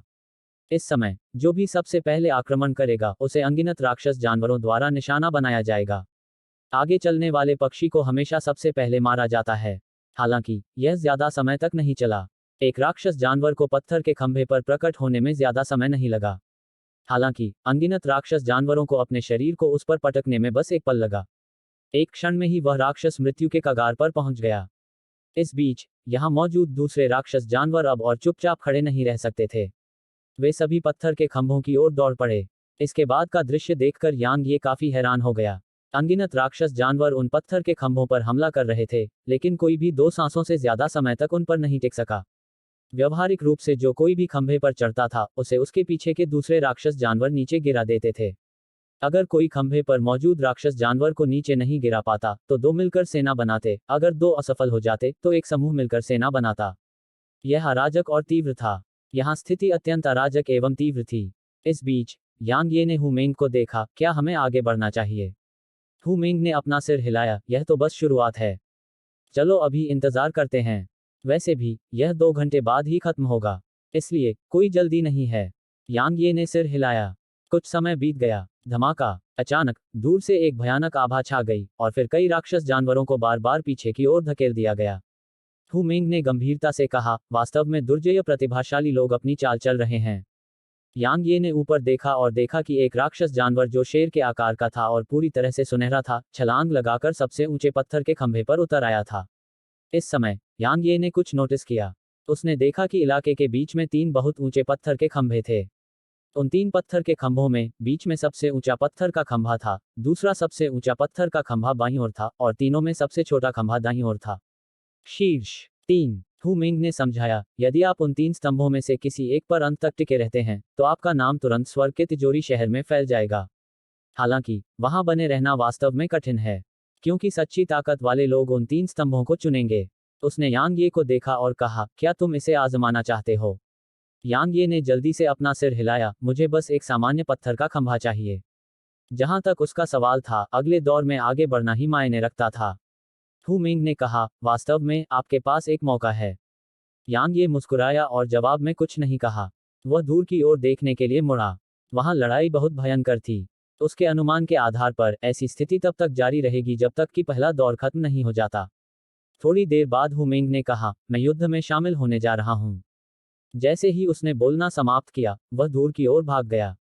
यांग ये मुस्कुराया। आखिर में वह खुद को रोक नहीं सका। यांग ये ने कुछ देर तक देखा और फिर उसने भी इसमें शामिल होने का फैसला किया, क्योंकि अब ज्यादा समय नहीं बचा था और पहले वाला काला भेड़िया अचानक यांग ये के सामने आ गया था। यांग ये थोड़ा हैरान हुआ, तुम यहाँ क्या कर रहे हो? काले भेड़िए ने अपने होठों को चाटा, जबकि उसकी आंखों में एक भयंकर चमक टिमटिमा रही थी। तुम अनुमान लगाने की कोशिश क्यों नहीं करते? मुझे लगता है कि तुम यहाँ मौत की तलाश में आए हो। जैसे ही यांग ये ने बोलना समाप्त किया, उसने अपनी मुट्ठी आगे की ओर पटक दी। काला भेड़िया प्रतिक्रिया करने में भी सक्षम नहीं था। इससे पहले कि वह उड़ जाता, वह 3 किलोमीटर से अधिक दूर तक उड़ गया। एक बार जब उसने काले भेड़िए को मुक्का मारकर भगा दिया, तो यांग ये ने आसपास के माहौल पर नजर डाली। अचानक उसकी आंखें चमक उठी, क्योंकि पत्थर के खंभों में से एक पर राक्षस जानवर को अभी अभी मारा गया था, इसलिए वह खाली था। यांग ये तेज था और तुरंत उस पत्थर के खंभे पर प्रकट हुआ। नीचे जमीन पर मौजूद कुछ राक्षस जानवर यह देखकर दंग रह गए। जाहिर है, उन्हें यांग ये की इतनी तेज गति की उम्मीद नहीं थी। उन्हें अपने सदमे से उबरने में ज्यादा समय नहीं लगा और फिर वे यांग ये पर टूट पड़े। इसके अलावा आसपास के दूसरे पत्थर के खंभों के लिए लड़ रहे दूसरे राक्षस जानवरों ने भी यांग ये पर हमला करना शुरू कर दिया था। क्यों? क्योंकि उन्हें लगा कि यह आसान होगा। यांग ये का फिगर बहुत छोटा था, इसलिए यह स्पष्ट था कि उसे धमकाना बहुत आसान था। यांग ये मानसिक रूप से तैयार था, लेकिन उसने यह उम्मीद नहीं की थी कि आसपास के राक्षस जानवर भी उस पर हमला कर देंगे। अगर उन सभी को शामिल किया जाए तो कम से कम कुछ हजार राक्षस तो होंगे ही। जैसे ही उसने उन्हें अपनी ओर बढ़ते देखा, यांग ये एक पल के लिए झिझका और फिर पत्थर के खंभे से कूद पड़ा। मुझे यह नहीं चाहिए। आप सभी इसे ले सकते हैं। काय। अचानक पास ही एक खंभे पर एक विशाल स्याही काले बैल ने यांग यी को देखा और उसकी आंखें उपहास और तिरस्कार से भरी हुई थीं। यांग ये एक तरफ हटने ही वाला था, लेकिन यह सुनते ही वह अचानक रुक गया और फिर उसने उस काले बैल को देखा। जब काले बैल ने देखा कि यांग ये उसकी ओर देख रहा है तो उसने यांग ये को घूर कर देखा। काय, क्या तुम मरना चाहते हो? यांग ये चुप रहा। उसे अचानक एहसास हुआ कि उसने बहुत बड़ी गलती की है। दानव जाति में कोई भी व्यक्ति कम प्रोफाइल रखने की कोशिश नहीं कर सकता।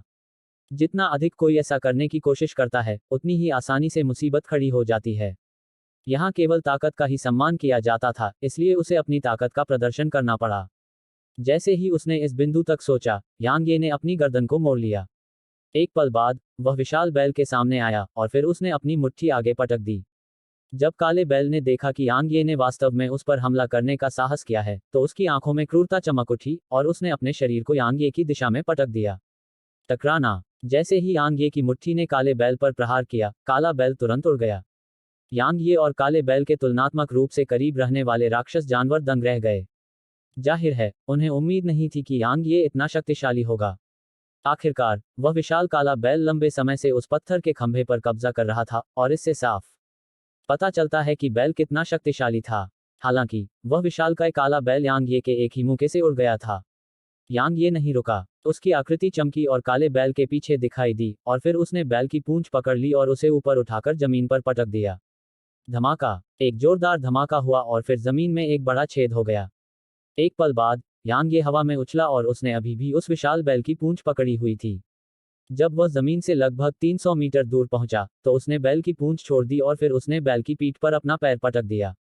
टकराना। काला बैल तुरंत जमीन पर धंस गया और पूरी जमीन ऐसे हिल गई जैसे कि भूकंप आ गया हो। यांग ये ने उस विशाल काले बैल को पीटना जारी नहीं रखा जो मरने की कगार पर था। वह बस उस पत्थर के खंभे की ओर चला गया जिस पर काला बैल पहले बैठा था, और फिर उसने आसपास के राक्षस जानवरों पर नजर डाली। यह पत्थर का खंभा मेरा है। मैं किसी को भी मार डालूंगा जो मेरे पास आएगा। अन्य सभी राक्षस जानवरों ने यांग ये की ओर देखा, और फिर उन्होंने अपनी निगाहें हटा लीं और यांग ये के पत्थर के खंभे के आसपास से चले गए। यांग यी को हराना बहुत कठिन था, और वे कोशिश भी नहीं करना चाहते थे। अन्य राक्षस जानवरों को रोकने के बाद यांग ये पत्थर के खंभे पर पैर मोड़कर बैठ गया और अपनी आंखें बंद कर लीं। उसने आसपास के माहौल पर कोई ध्यान नहीं दिया। अभी अभी उसने जो ताकत दिखाई थी उसकी वजह से आसपास के राक्षस जानवरों ने बहुत समझदारी से काम लिया और यांगे के साथ परेशानी की तलाश नहीं की।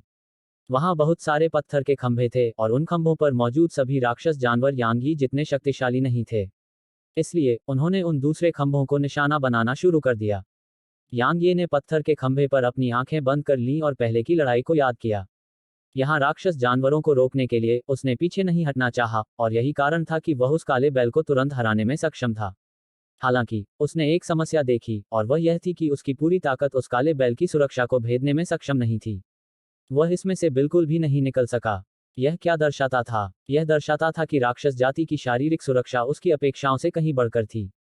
यदि वह अपनी तलवार का उपयोग नहीं कर पाता तो उसके शीर्ष 3 में आने की संभावना उतनी अच्छी नहीं थी। हालांकि उसके पास कोई अन्य विकल्प नहीं था, क्योंकि यह उसके लिए दिव्य फीनिक्स कबीले के क्षेत्र में प्रवेश करने का एकमात्र रास्ता था। पहला राउंड खत्म होने से करीब 15 मिनट पहले कई राक्षस जानवर जमीन पर पड़े थे, लेकिन लड़ाई अभी भी जारी थी। राक्षस जानवर लगातार पत्थर के खंभों पर मौजूद राक्षस जानवरों पर हमला कर रहे थे। इसे पहले से भी अधिक तीव्र कहा जा सकता है। यांग ये ने आसपास के माहौल पर नजर डाली। उसे हु मिंग पर ध्यान देने में ज्यादा समय नहीं लगा। इस समय हु मिंग एक पत्थर के खंभे पर था, लेकिन उसके शरीर पर कई चोटें थीं। वे सभी पंजे की चोटें थीं। इसके अलावा हु मिंग के आसपास कुछ राक्षस जानवर थे जो अभी भी उस पर हमला कर रहे थे। हु मिंग की स्थिति बहुत अच्छी नहीं थी। हालांकि यांग ये का मदद करने का कोई इरादा नहीं था। अगर वह ऐसा करता तो निश्चित रूप से उसके लिए हु मिंग को उस पत्थर के खंभे पर कब्जा बनाए रखने में मदद करना कोई समस्या नहीं होती, लेकिन उसने ऐसा नहीं किया। यह एक प्रतियोगिता थी, एक निष्पक्ष प्रतियोगिता। सबसे महत्वपूर्ण बात, उसे लगा कि कठिनाइयों का सामना करना एक अच्छी बात है। ठीक इसी क्षण की तरह अगर हु मिंग दृढ़ रह सकता है और टिक सकता है तो यह निश्चित रूप से उसके लिए बेहद फायदेमंद होगा। इसके अलावा हु मिंग अभी भी एक निराशाजनक स्थिति में नहीं था। समय बीतता गया और यह लगभग खत्म हो गया। इस समय जमीन राक्षस जानवरों से ढकी हुई थी। किसी ने भी अपने विरोधियों को नहीं मारा था, इसलिए जमीन पर पड़े सभी राक्षस जानवर केवल घायल या थके हुए थे। हालांकि जब तक वे लेटते तब तक दूसरे राक्षस जानवर उन पर हमला नहीं करते। वे सभी एक ही जाति के थे और उनके बीच कोई गहरी दुश्मनी नहीं थी, इसलिए कोई भी हत्या करने को तैयार नहीं था। यांग ये ने क्षेत्र के केंद्र की ओर देखा। केंद्र में सबसे ऊंचे पत्थर के खंभों पर 3 राक्षस जानवर थे। उन 3 राक्षस जानवरों की आभा आसपास के अन्य राक्षस जानवरों की तुलना में बहुत अधिक मजबूत थी। यांग यी को उनकी उपस्थिति याद आ गई, और फिर उसने अपनी नजरें रोक लीं। कुछ देर बाद अचानक एक आवाज गूंजी, रुको। राहत की सांसें तुरंत गूंज उठीं। वे स्वाभाविक रूप से पत्थर के खंभे पर मौजूद उन राक्षस जानवरों की वजह से थे, क्योंकि इसका मतलब था कि वे अगले दौर में पहुंच गए थे। जो लोग पत्थर के खंभों पर जगह नहीं पा सके, उनकी आंखों में बेबसी के भाव थे। उन्होंने अपनी पूरी कोशिश की थी। कई राक्षस जानवरों ने वास्तव में अपनी पूरी कोशिश की थी। वे तब तक लड़े जब तक वे पूरी तरह से थक नहीं गए, और वे तब तक लड़े जब तक वे किसी पर भी हमला नहीं कर सके। यांग ये ने हु मिंग को देखा। इस समय हु मिंग अभी भी उस पत्थर के खंभे पर था। ऐसा लग रहा था कि उसने यांग ये की निगाह को देखा था और यांग ये को भी देखा था। उसके बाद वह मुस्कुराया। हालांकि वह मुस्कान काफी दयनीय थी, क्योंकि उसने अभी अभी बहुत तकलीफ झेली थी। यहाँ की जगह को अलौकिक बनने में ज्यादा समय नहीं लगा। थोड़ी देर बाद यांग ये को अपनी आंखों के सामने दृश्य दिखाई देने लगा, और फिर वह स्वर्ग की तिजोरी शहर में वापस आ गया। स्वर्ग के वॉल्ट शहर में वापस लौटने के बाद सभी राक्षस जानवर अपने मानव रूप में लौट आए। 1000 सभी 1000 लोग जो आगे बढ़ चुके थे यहाँ इकट्ठे हुए थे। यांग यी और अन्य लोगों के सामने एक बूढ़े व्यक्ति को प्रकट होने में ज्यादा समय नहीं लगा। बूढ़े व्यक्ति ने उनकी ओर देखा और सिर हिलाया। याद रखें कि प्रतियोगिता का क्रूर पक्ष अभी शुरू ही हुआ है। अब से 3 दिन बाद दूसरा दौर शुरू होगा। जाओ और खुद को तैयार करो। जैसे ही उसने बोलना समाप्त किया, बूढ़ा आदमी वहीं गायब हो गया। एक बार बूढ़ा आदमी चला गया तो बाकी लोग भी उसी स्थान पर गायब हो गए। आराम। उनके लिए अभी सबसे महत्वपूर्ण बात आराम करना था, क्योंकि व्यवहारिक रूप से वे सभी स्थानिक युद्ध क्षेत्र में लड़ाई से पूरी तरह थक चुके थे। दूसरा दौर 3 दिनों में शुरू होने वाला था, इसलिए यदि वे अपने चरम पर नहीं पहुंचे तो वे निश्चित रूप से दूसरे दौर के दौरान बने रहने में असमर्थ होंगे। यांग यी और हु मेंग अपने साधना कक्षों में लौट आए। जैसे ही वह अपने कमरे में लौटा, हु मेंग ने खुद को कमरे में बंद कर लिया। उसे काफी गंभीर चोटें लगी थी, इसलिए उसे ठीक होने के लिए अपने समय का सबसे अच्छा उपयोग करना था। यांग यी के लिए, वह अपने कमरे में वापस आकर साधना करने वाला था। लेकिन अचानक उसके कमरे के दरवाजे पर नीली रोशनी चमक उठी। यह दर्शाता था कि कोई व्यक्ति अंदर प्रवेश करना चाहता है। यांग ये ने भौहें सिकुड़ी, कौन है यह? उसने अपना दाहिना हाथ हिलाया और दरवाजे पर लगी बंदिशें हट गईं। उसके बाद 2 हट्टे-कट्टे आदमी उसके कमरे में प्रकट हुए। यांग ये ने उनका आंकलन किया और कहा, यह आप दोनों ही हैं। उसने स्वाभाविक रूप से उन्हें पहचान लिया। वे स्थानिक युद्ध क्षेत्र में प्रथम और द्वितीय थे, जिसमें उसने लड़ाई लड़ी थी। पीले वस्त्र पहने हुए व्यक्ति ने यांग ये के पास जाकर कहा, मैं शेर कबीले से मानशी हूं, और वह दिव्य हाथी कबीले से कुंगजिंग है। हम यहाँ इसलिए हैं क्योंकि हम आपके साथ मिलकर काम करना चाहते हैं। यांग ये हैरान था, मेरे साथ मिलकर काम करो। मानशी ने सिर हिलाया, अब से 3 दिन बाद होने वाली प्रतियोगिता में केवल 30 ही आगे बढ़ेंगे। दूसरे शब्दों में, 970 बाहर हो जाएंगे। यह बेहद रोमांचक होगा। उस समय 10 समूहों में से हर कोई अपनी टीम बनाएगा। क्योंकि अगले दौर में प्रवेश करने का एकमात्र तरीका एक दूसरे के साथ मिलकर काम करना है। सेना में शामिल हो जाओ। यांग ये ने भौहें सिकोड़ते हुए कहा, क्या यह निषिद्ध नहीं है? मानशी ने अपना सिर हिलाया, वे चाहते हैं कि हम एकजुट रहें। पहला दौर हमें यह दिखाने के लिए था कि व्यक्तिगत ताकत कितनी महत्वपूर्ण है, और दूसरा दौर हमें यह समझाने के लिए है कि एकता कितनी महत्वपूर्ण है। अगर मैं गलत नहीं हूं, तो दूसरे दौर के दौरान सभी अन्य समूहों के शीर्ष 3 दल एकजुट होंगे। शीर्ष 3 के अलावा हर समूह के अन्य दल भी एकजुट होंगे। यांग ये एक पल के लिए चुप रहा, और फिर उसने कहा, तुम मुझे ढूंढने क्यों आए हो? मानशी और कुंग जिंग ने एक दूसरे को देखा। अंत में, मानशी ने यांग ये को जवाब दिया, मैंने तुम्हें स्थानिक युद्ध के मैदान में लड़ते देखा था। तो यही कारण है। यांग ये ने सिर हिलाया और कहा, मैं किसी और को साथ लाना चाहता हूं। मानशी ने पूछा, टाइगर कबीले का हुमेंग? यांग ये ने सिर हिलाया।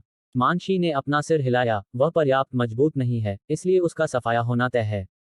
यांग ये बोलने ही वाला था कि मानशी ने बोलना जारी रखा, मैं जानता हूं कि तुम्हारा क्या मतलब है। हालांकि, यह उसके लिए बुरी बात नहीं है। यांग ये हैरान था, क्यों?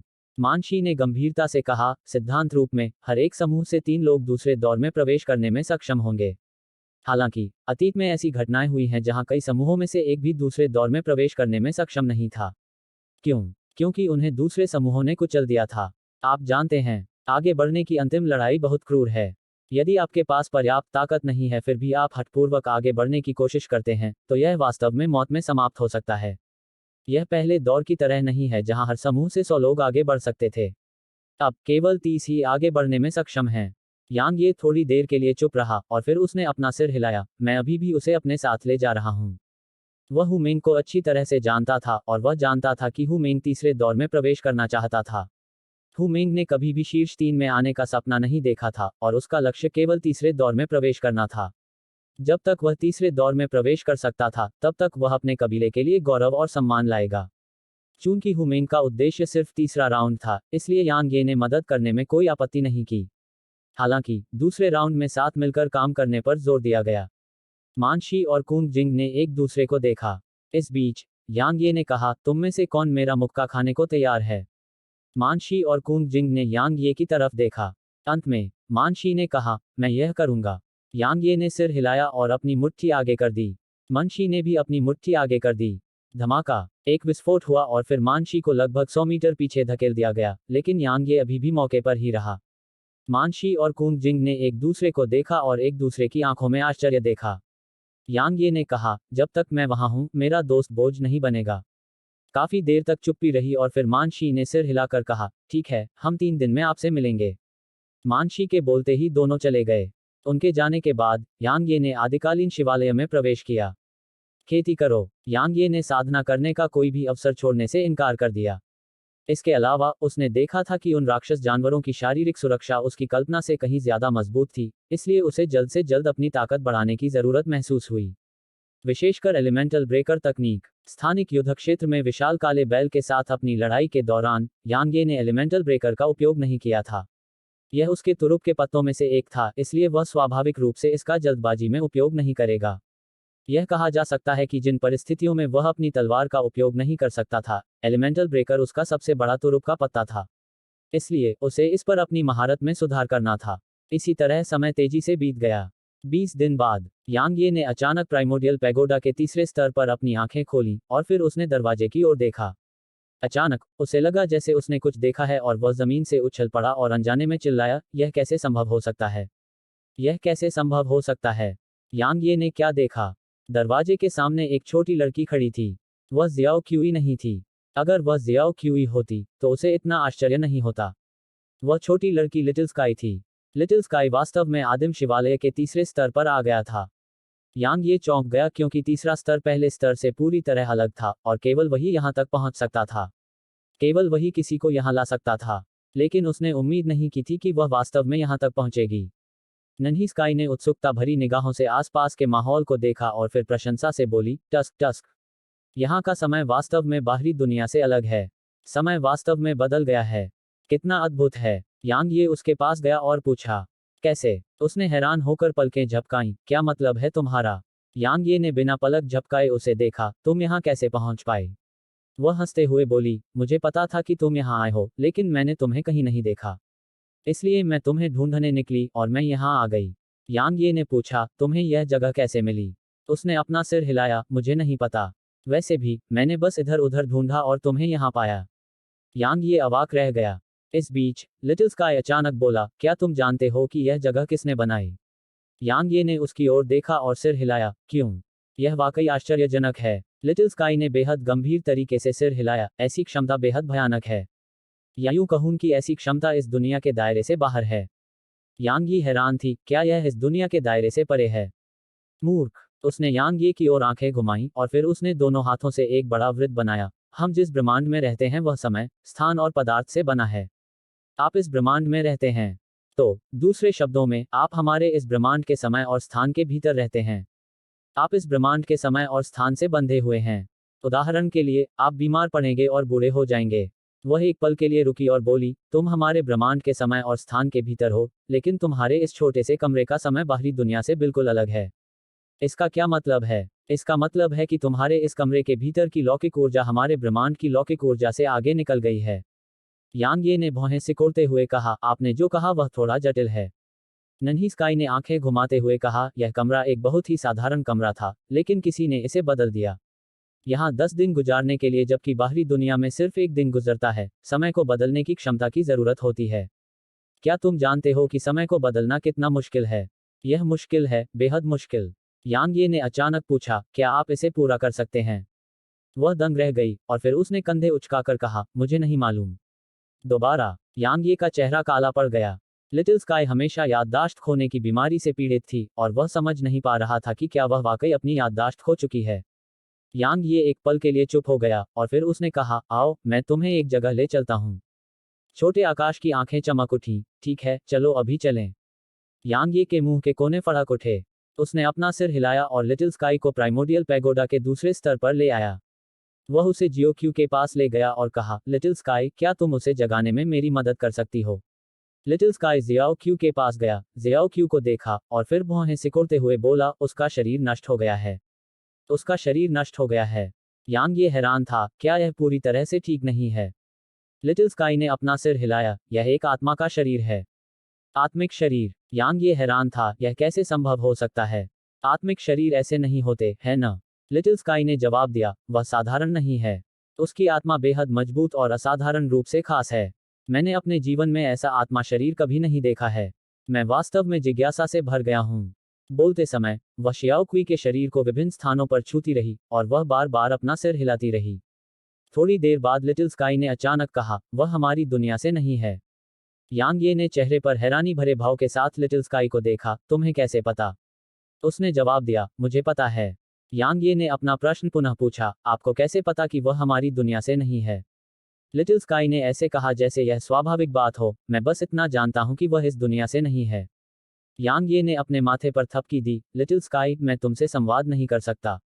हमारे बीच पीढ़ियों का अंतर है। लिटिल स्काई ने ठहाका लगाया और फिर उसने शियाओ क्यूई को देखा। उसने निश्चित रूप से खुद पर बहुत अधिक दबाव डाला, जिससे उसकी आत्मा क्षतिग्रस्त हो गई और वह गहरी नींद में चली गई। यांग ये ने सिर हिलाया, बिल्कुल। क्या तुम उसे जगा सकते हो? उसने उसे ठीक करने के लिए प्राइमोर्डियल वायलेट एनर्जी का इस्तेमाल करने की कोशिश की थी, लेकिन यह काम नहीं आया। वह उसी स्थिति में थी, जैसी स्थिति में वह था जब उसे अपनी तलवार की मंशा से प्रतिक्रिया का सामना करना पड़ा था। अतीत में, प्राइमोर्डियल वायलेट एनर्जी उसकी तलवार की मंशा को निचले रैंक पर गिरने से नहीं रोक पाई थी। लिटिल स्काई ने लंबे समय तक जियाओ क्यू को स्कैन किया, और फिर उसने कहा, मैं कोशिश कर सकती हूँ, लेकिन मुझे कुछ समय चाहिए। क्योंकि मुझे सही उपचार प्रदान करने के लिए उसकी आत्मा शरीर की अच्छी समझ हासिल करनी होगी। यांग ये ने यह सुनकर राहत की सांस ली। क्योंकि लिटिल स्काई ने ऐसा कहा था, इससे पता चलता था कि लिटिल स्काई आश्वस्त था। अचानक, लिटिल स्काई की नज़र गोली भट्टी पर पड़ी।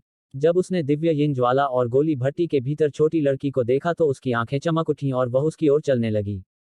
यह देखते ही यांग ये की अभिव्यक्ति बदल गई, और उसने जल्दी से उसे रोका, यह खतरनाक है।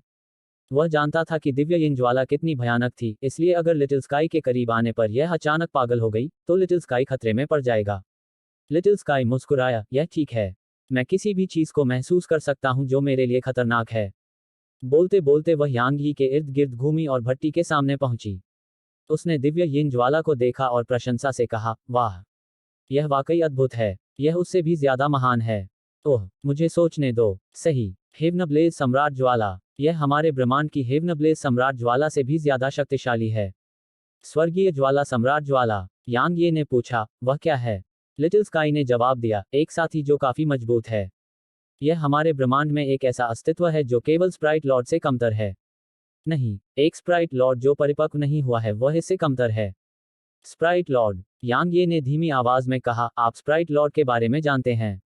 बेशक, उसने आगे कहा, स्प्राइट लॉर्ड सभी चीजों की आत्मा है, और यह बेहद शक्तिशाली है। इस बीच, यांग ये ने अचानक लिटिल स्काई को देखा और पूछा, तुम या स्प्राइट लॉर्ड अधिक शक्तिशाली हैं? लिटिल स्काई ने पलकें झपकाईं और कहा, मुझे नहीं पता। इसके अलावा, मुझे नहीं पता कि कैसे लड़ना है, और स्प्राइट लॉर्ड्स को भी आमतौर पर लड़ना पसंद नहीं है। जैसे ही उसने बोलना समाप्त किया, वह गोली भट्टी की ओर देखने के लिए मुड़ी, तुम्हारी यह ज्वाला स्प्राइट किंग नहीं है। या मुझे यह कहना चाहिए कि यह ज्वाला की सीमा को पार कर एक नई ऊंचाई पर पहुंच गई है। अचानक, भट्टी के अंदर की छोटी लड़की ने अपनी आंखें खोलीं। जब उसने लिटिल स्काई को देखा तो उसने पलकें झपकाईं, और फिर वह लिटिल स्काई के पास उड़ गई और उसके चेहरे पर एक शानदार मुस्कान दिखाई दी। लिटिल स्काई ने अपना हाथ बढ़ाकर छोटी लड़की के गाल पर चुटकी ली, और फिर वह मुस्कुराई, तुम भाग्यशाली हो कि यह तुम्हारी मदद करने को तैयार है, इसलिए इसका अच्छे से ख्याल रखो। छोटी लड़की ने तुरंत सिर हिलाया, और फिर उसने लिटिल स्काई के हाथ को चूमा। यांग ये ने कहा, वह तुम्हें सचमुच पसंद करती है। लिटिल स्काई मुस्कुराई, क्या होगा अगर मैं उसका कोई नाम रखूं? मैं उसे लिटिल स्काई फ्लेम कहूंगी, ठीक है। छोटी आकाश ज्वाला। यांग ये ने एक पल के लिए झिझकते हुए कहा, छोटा आकाश, स्वर्ग की वह आंख जो हमें अशुभ क्षेत्र में मिली थी, छोटा आकाश। क्या तुमने ही इसका नाम रखा था? तुम्हें कैसे पता चला? लिटिल स्काई की आंखों में आश्चर्य की झलक थी, और फिर उसने कहा, क्या यह वाकई अच्छा नाम नहीं है? यह वास्तव में तुम्हारा ही काम था। यांग ये ने अपना सिर हिलाया। उसे लगा था कि उसका नामकरण कौशल बहुत खराब है, लेकिन उसने यह उम्मीद नहीं की थी कि कोई उससे भी बदतर होगा। यद्यपि यांग ये को यह भयानक लगा, लेकिन छोटी लड़की बेहद खुश थी, और उसने अपनी इच्छा प्रदर्शित करने के लिए तुरंत सिर हिला दिया। यांग ये कुछ देर लिटिल स्काई के साथ वहां रहा और फिर वह प्राइमोर्डियल पैगोडा से चला गया। वह यह नहीं भूला था कि उसे प्रतियोगिता में भाग लेना था। एक दिन बाद, यांग ये अपने साधना कक्ष से बाहर निकला। मैनशी और कुंग जिंग दरवाजे के बाहर इंतजार कर रहे थे। उनके अलावा, हु मेंग भी वहां था। हु मेंग ने यांग ये को देखते ही अपनी मुट्ठी बांध ली, अगर भविष्य में तुम्हें मेरी मदद की जरूरत पड़े, तो बेझिझक मांग लेना। चाहे कुछ भी हो, मैं हिचकिचाऊंगा नहीं। वह अच्छी तरह जानता था कि अगर वह कुछ मजबूत विशेषज्ञों के साथ समूह में शामिल नहीं हुआ, तो उसके पास अगले दौर में प्रवेश करने का कोई मौका नहीं होगा। हालांकि, मानशी और कुंग जिंग जैसे मजबूत विशेषज्ञ उसके साथ सेना में शामिल होने की बिल्कुल भी कोशिश नहीं करेंगे। मजबूत हमेशा मजबूत के साथ रहना चाहता था, या अगर बुरा हो जाए, तो उनके साथियों को उनके बराबर होना चाहिए। इसलिए, यदि यांग ये नहीं होते, तो मानशी और कुंग जिंग उसे अपने समूह में स्वीकार नहीं करते। यांग ये मुस्कुराया, इसका जिक्र मत करो। हु मेंग ने सिर हिलाया और आगे कुछ नहीं बोला। कभी कभी, कुछ चीजों के बारे में बहुत ज्यादा कहना व्यर्थ होता है, मुख्य बात है कार्रवाई करना। इस बीच, मनशी ने कहा, चलो चलें। यांग ये ने सिर हिलाया। बस ऐसे ही, वे चारों एक चौराहे पर पहुंच गए। इस समय, यहाँ बहुत सारे राक्षस जानवर इकट्ठे हुए थे। हालांकि, बहुत से लोग केवल तमाशा देखने के लिए यहाँ आए थे। हालांकि पहले राउंड से बाहर हुए राक्षस जानवर दूसरे राउंड में भाग नहीं ले सकते थे, लेकिन वे तावीज संरचनाओं के माध्यम से देख सकते थे या परिणामों पर दांव भी लगा सकते थे। इसलिए क्षेत्र उत्साह से भरा हुआ था। यांग ये ने अपने अपने समूहों में राक्षस जानवरों पर नजर डाली। कहने की जरूरत नहीं है, वे सभी काफी मजबूत थे। खासकर उनकी आभा बहुत मोटी थी और कोई संकेत नहीं दिखा कि उन्होंने बाहरी ताकतों के इस्तेमाल से अपनी ताकत हासिल की है। यही कारण था कि दूसरे दौर के दौरान प्रतियोगिता असाधारण रूप से तीव्र और क्रूर थी। 1000 उम्मीदवार 30 स्थानों के लिए लड़ रहे थे। अचानक एक समूह यांग ये के समूह की ओर बढ़ा। उस समूह का नेता जानवर की खाल पहने एक युवक था। वह अपने समूह को यांग ये के समूह के पास ले गया, यांग ये को परखा और फिर उसके मुंह के कोनों पर उपहास की एक लकीर उभर आई। उसने मनशी को देखा और कहा, मनशी, यह वह कचरा है जो तुम्हारे पास है। बकरी कबीला। हाहा। यांग ये ने मनशी को देखा, यह आदमी कौन है? वह साथी जिसने हमारे समूह में तीसरा स्थान प्राप्त किया। हु मिंग ने समझाया, मनशी और कूंग जिंग ने आपके साथ एक समूह बनाया था, न कि उसके साथ, इसलिए वह शायद नाखुश है। मनशी ने युवक की ओर देखा और उदासीनता से बोला, वह तुमसे ज्यादा ताकतवर है। मुझसे ज्यादा ताकतवर। युवक के मुंह के कोनों पर क्रूरता की एक लकीर उभर आई और उसने यांग ये को देखा, मैं उसके जैसे 10 बेकार लोगों से लड़ सकता हूं। मैं। अचानक युवक की आवाज बंद हो गई क्योंकि एक हाथ उसके गले पर दबा हुआ था। यांग ये ने युवक का गला पकड़ लिया और उसे जमीन पर पटक दिया। टकराना। जमीन फट गई और खून चारों ओर फैलने लगा। यांग ये ने आसपास की ओर देखा और कहा, देखा, वह झूठ बोल रहा था। वे सभी लोग तो आश्चर्यचकित रह गए। हेलो दोस्तों, आप सभी लोगों से एक रिक्वेस्ट है कि कृपया MP स्टोरी बॉय चैनल को सब्सक्राइब करें और वीडियो को लाइक करें। कमेंट करना मत भूलिए। धन्यवाद।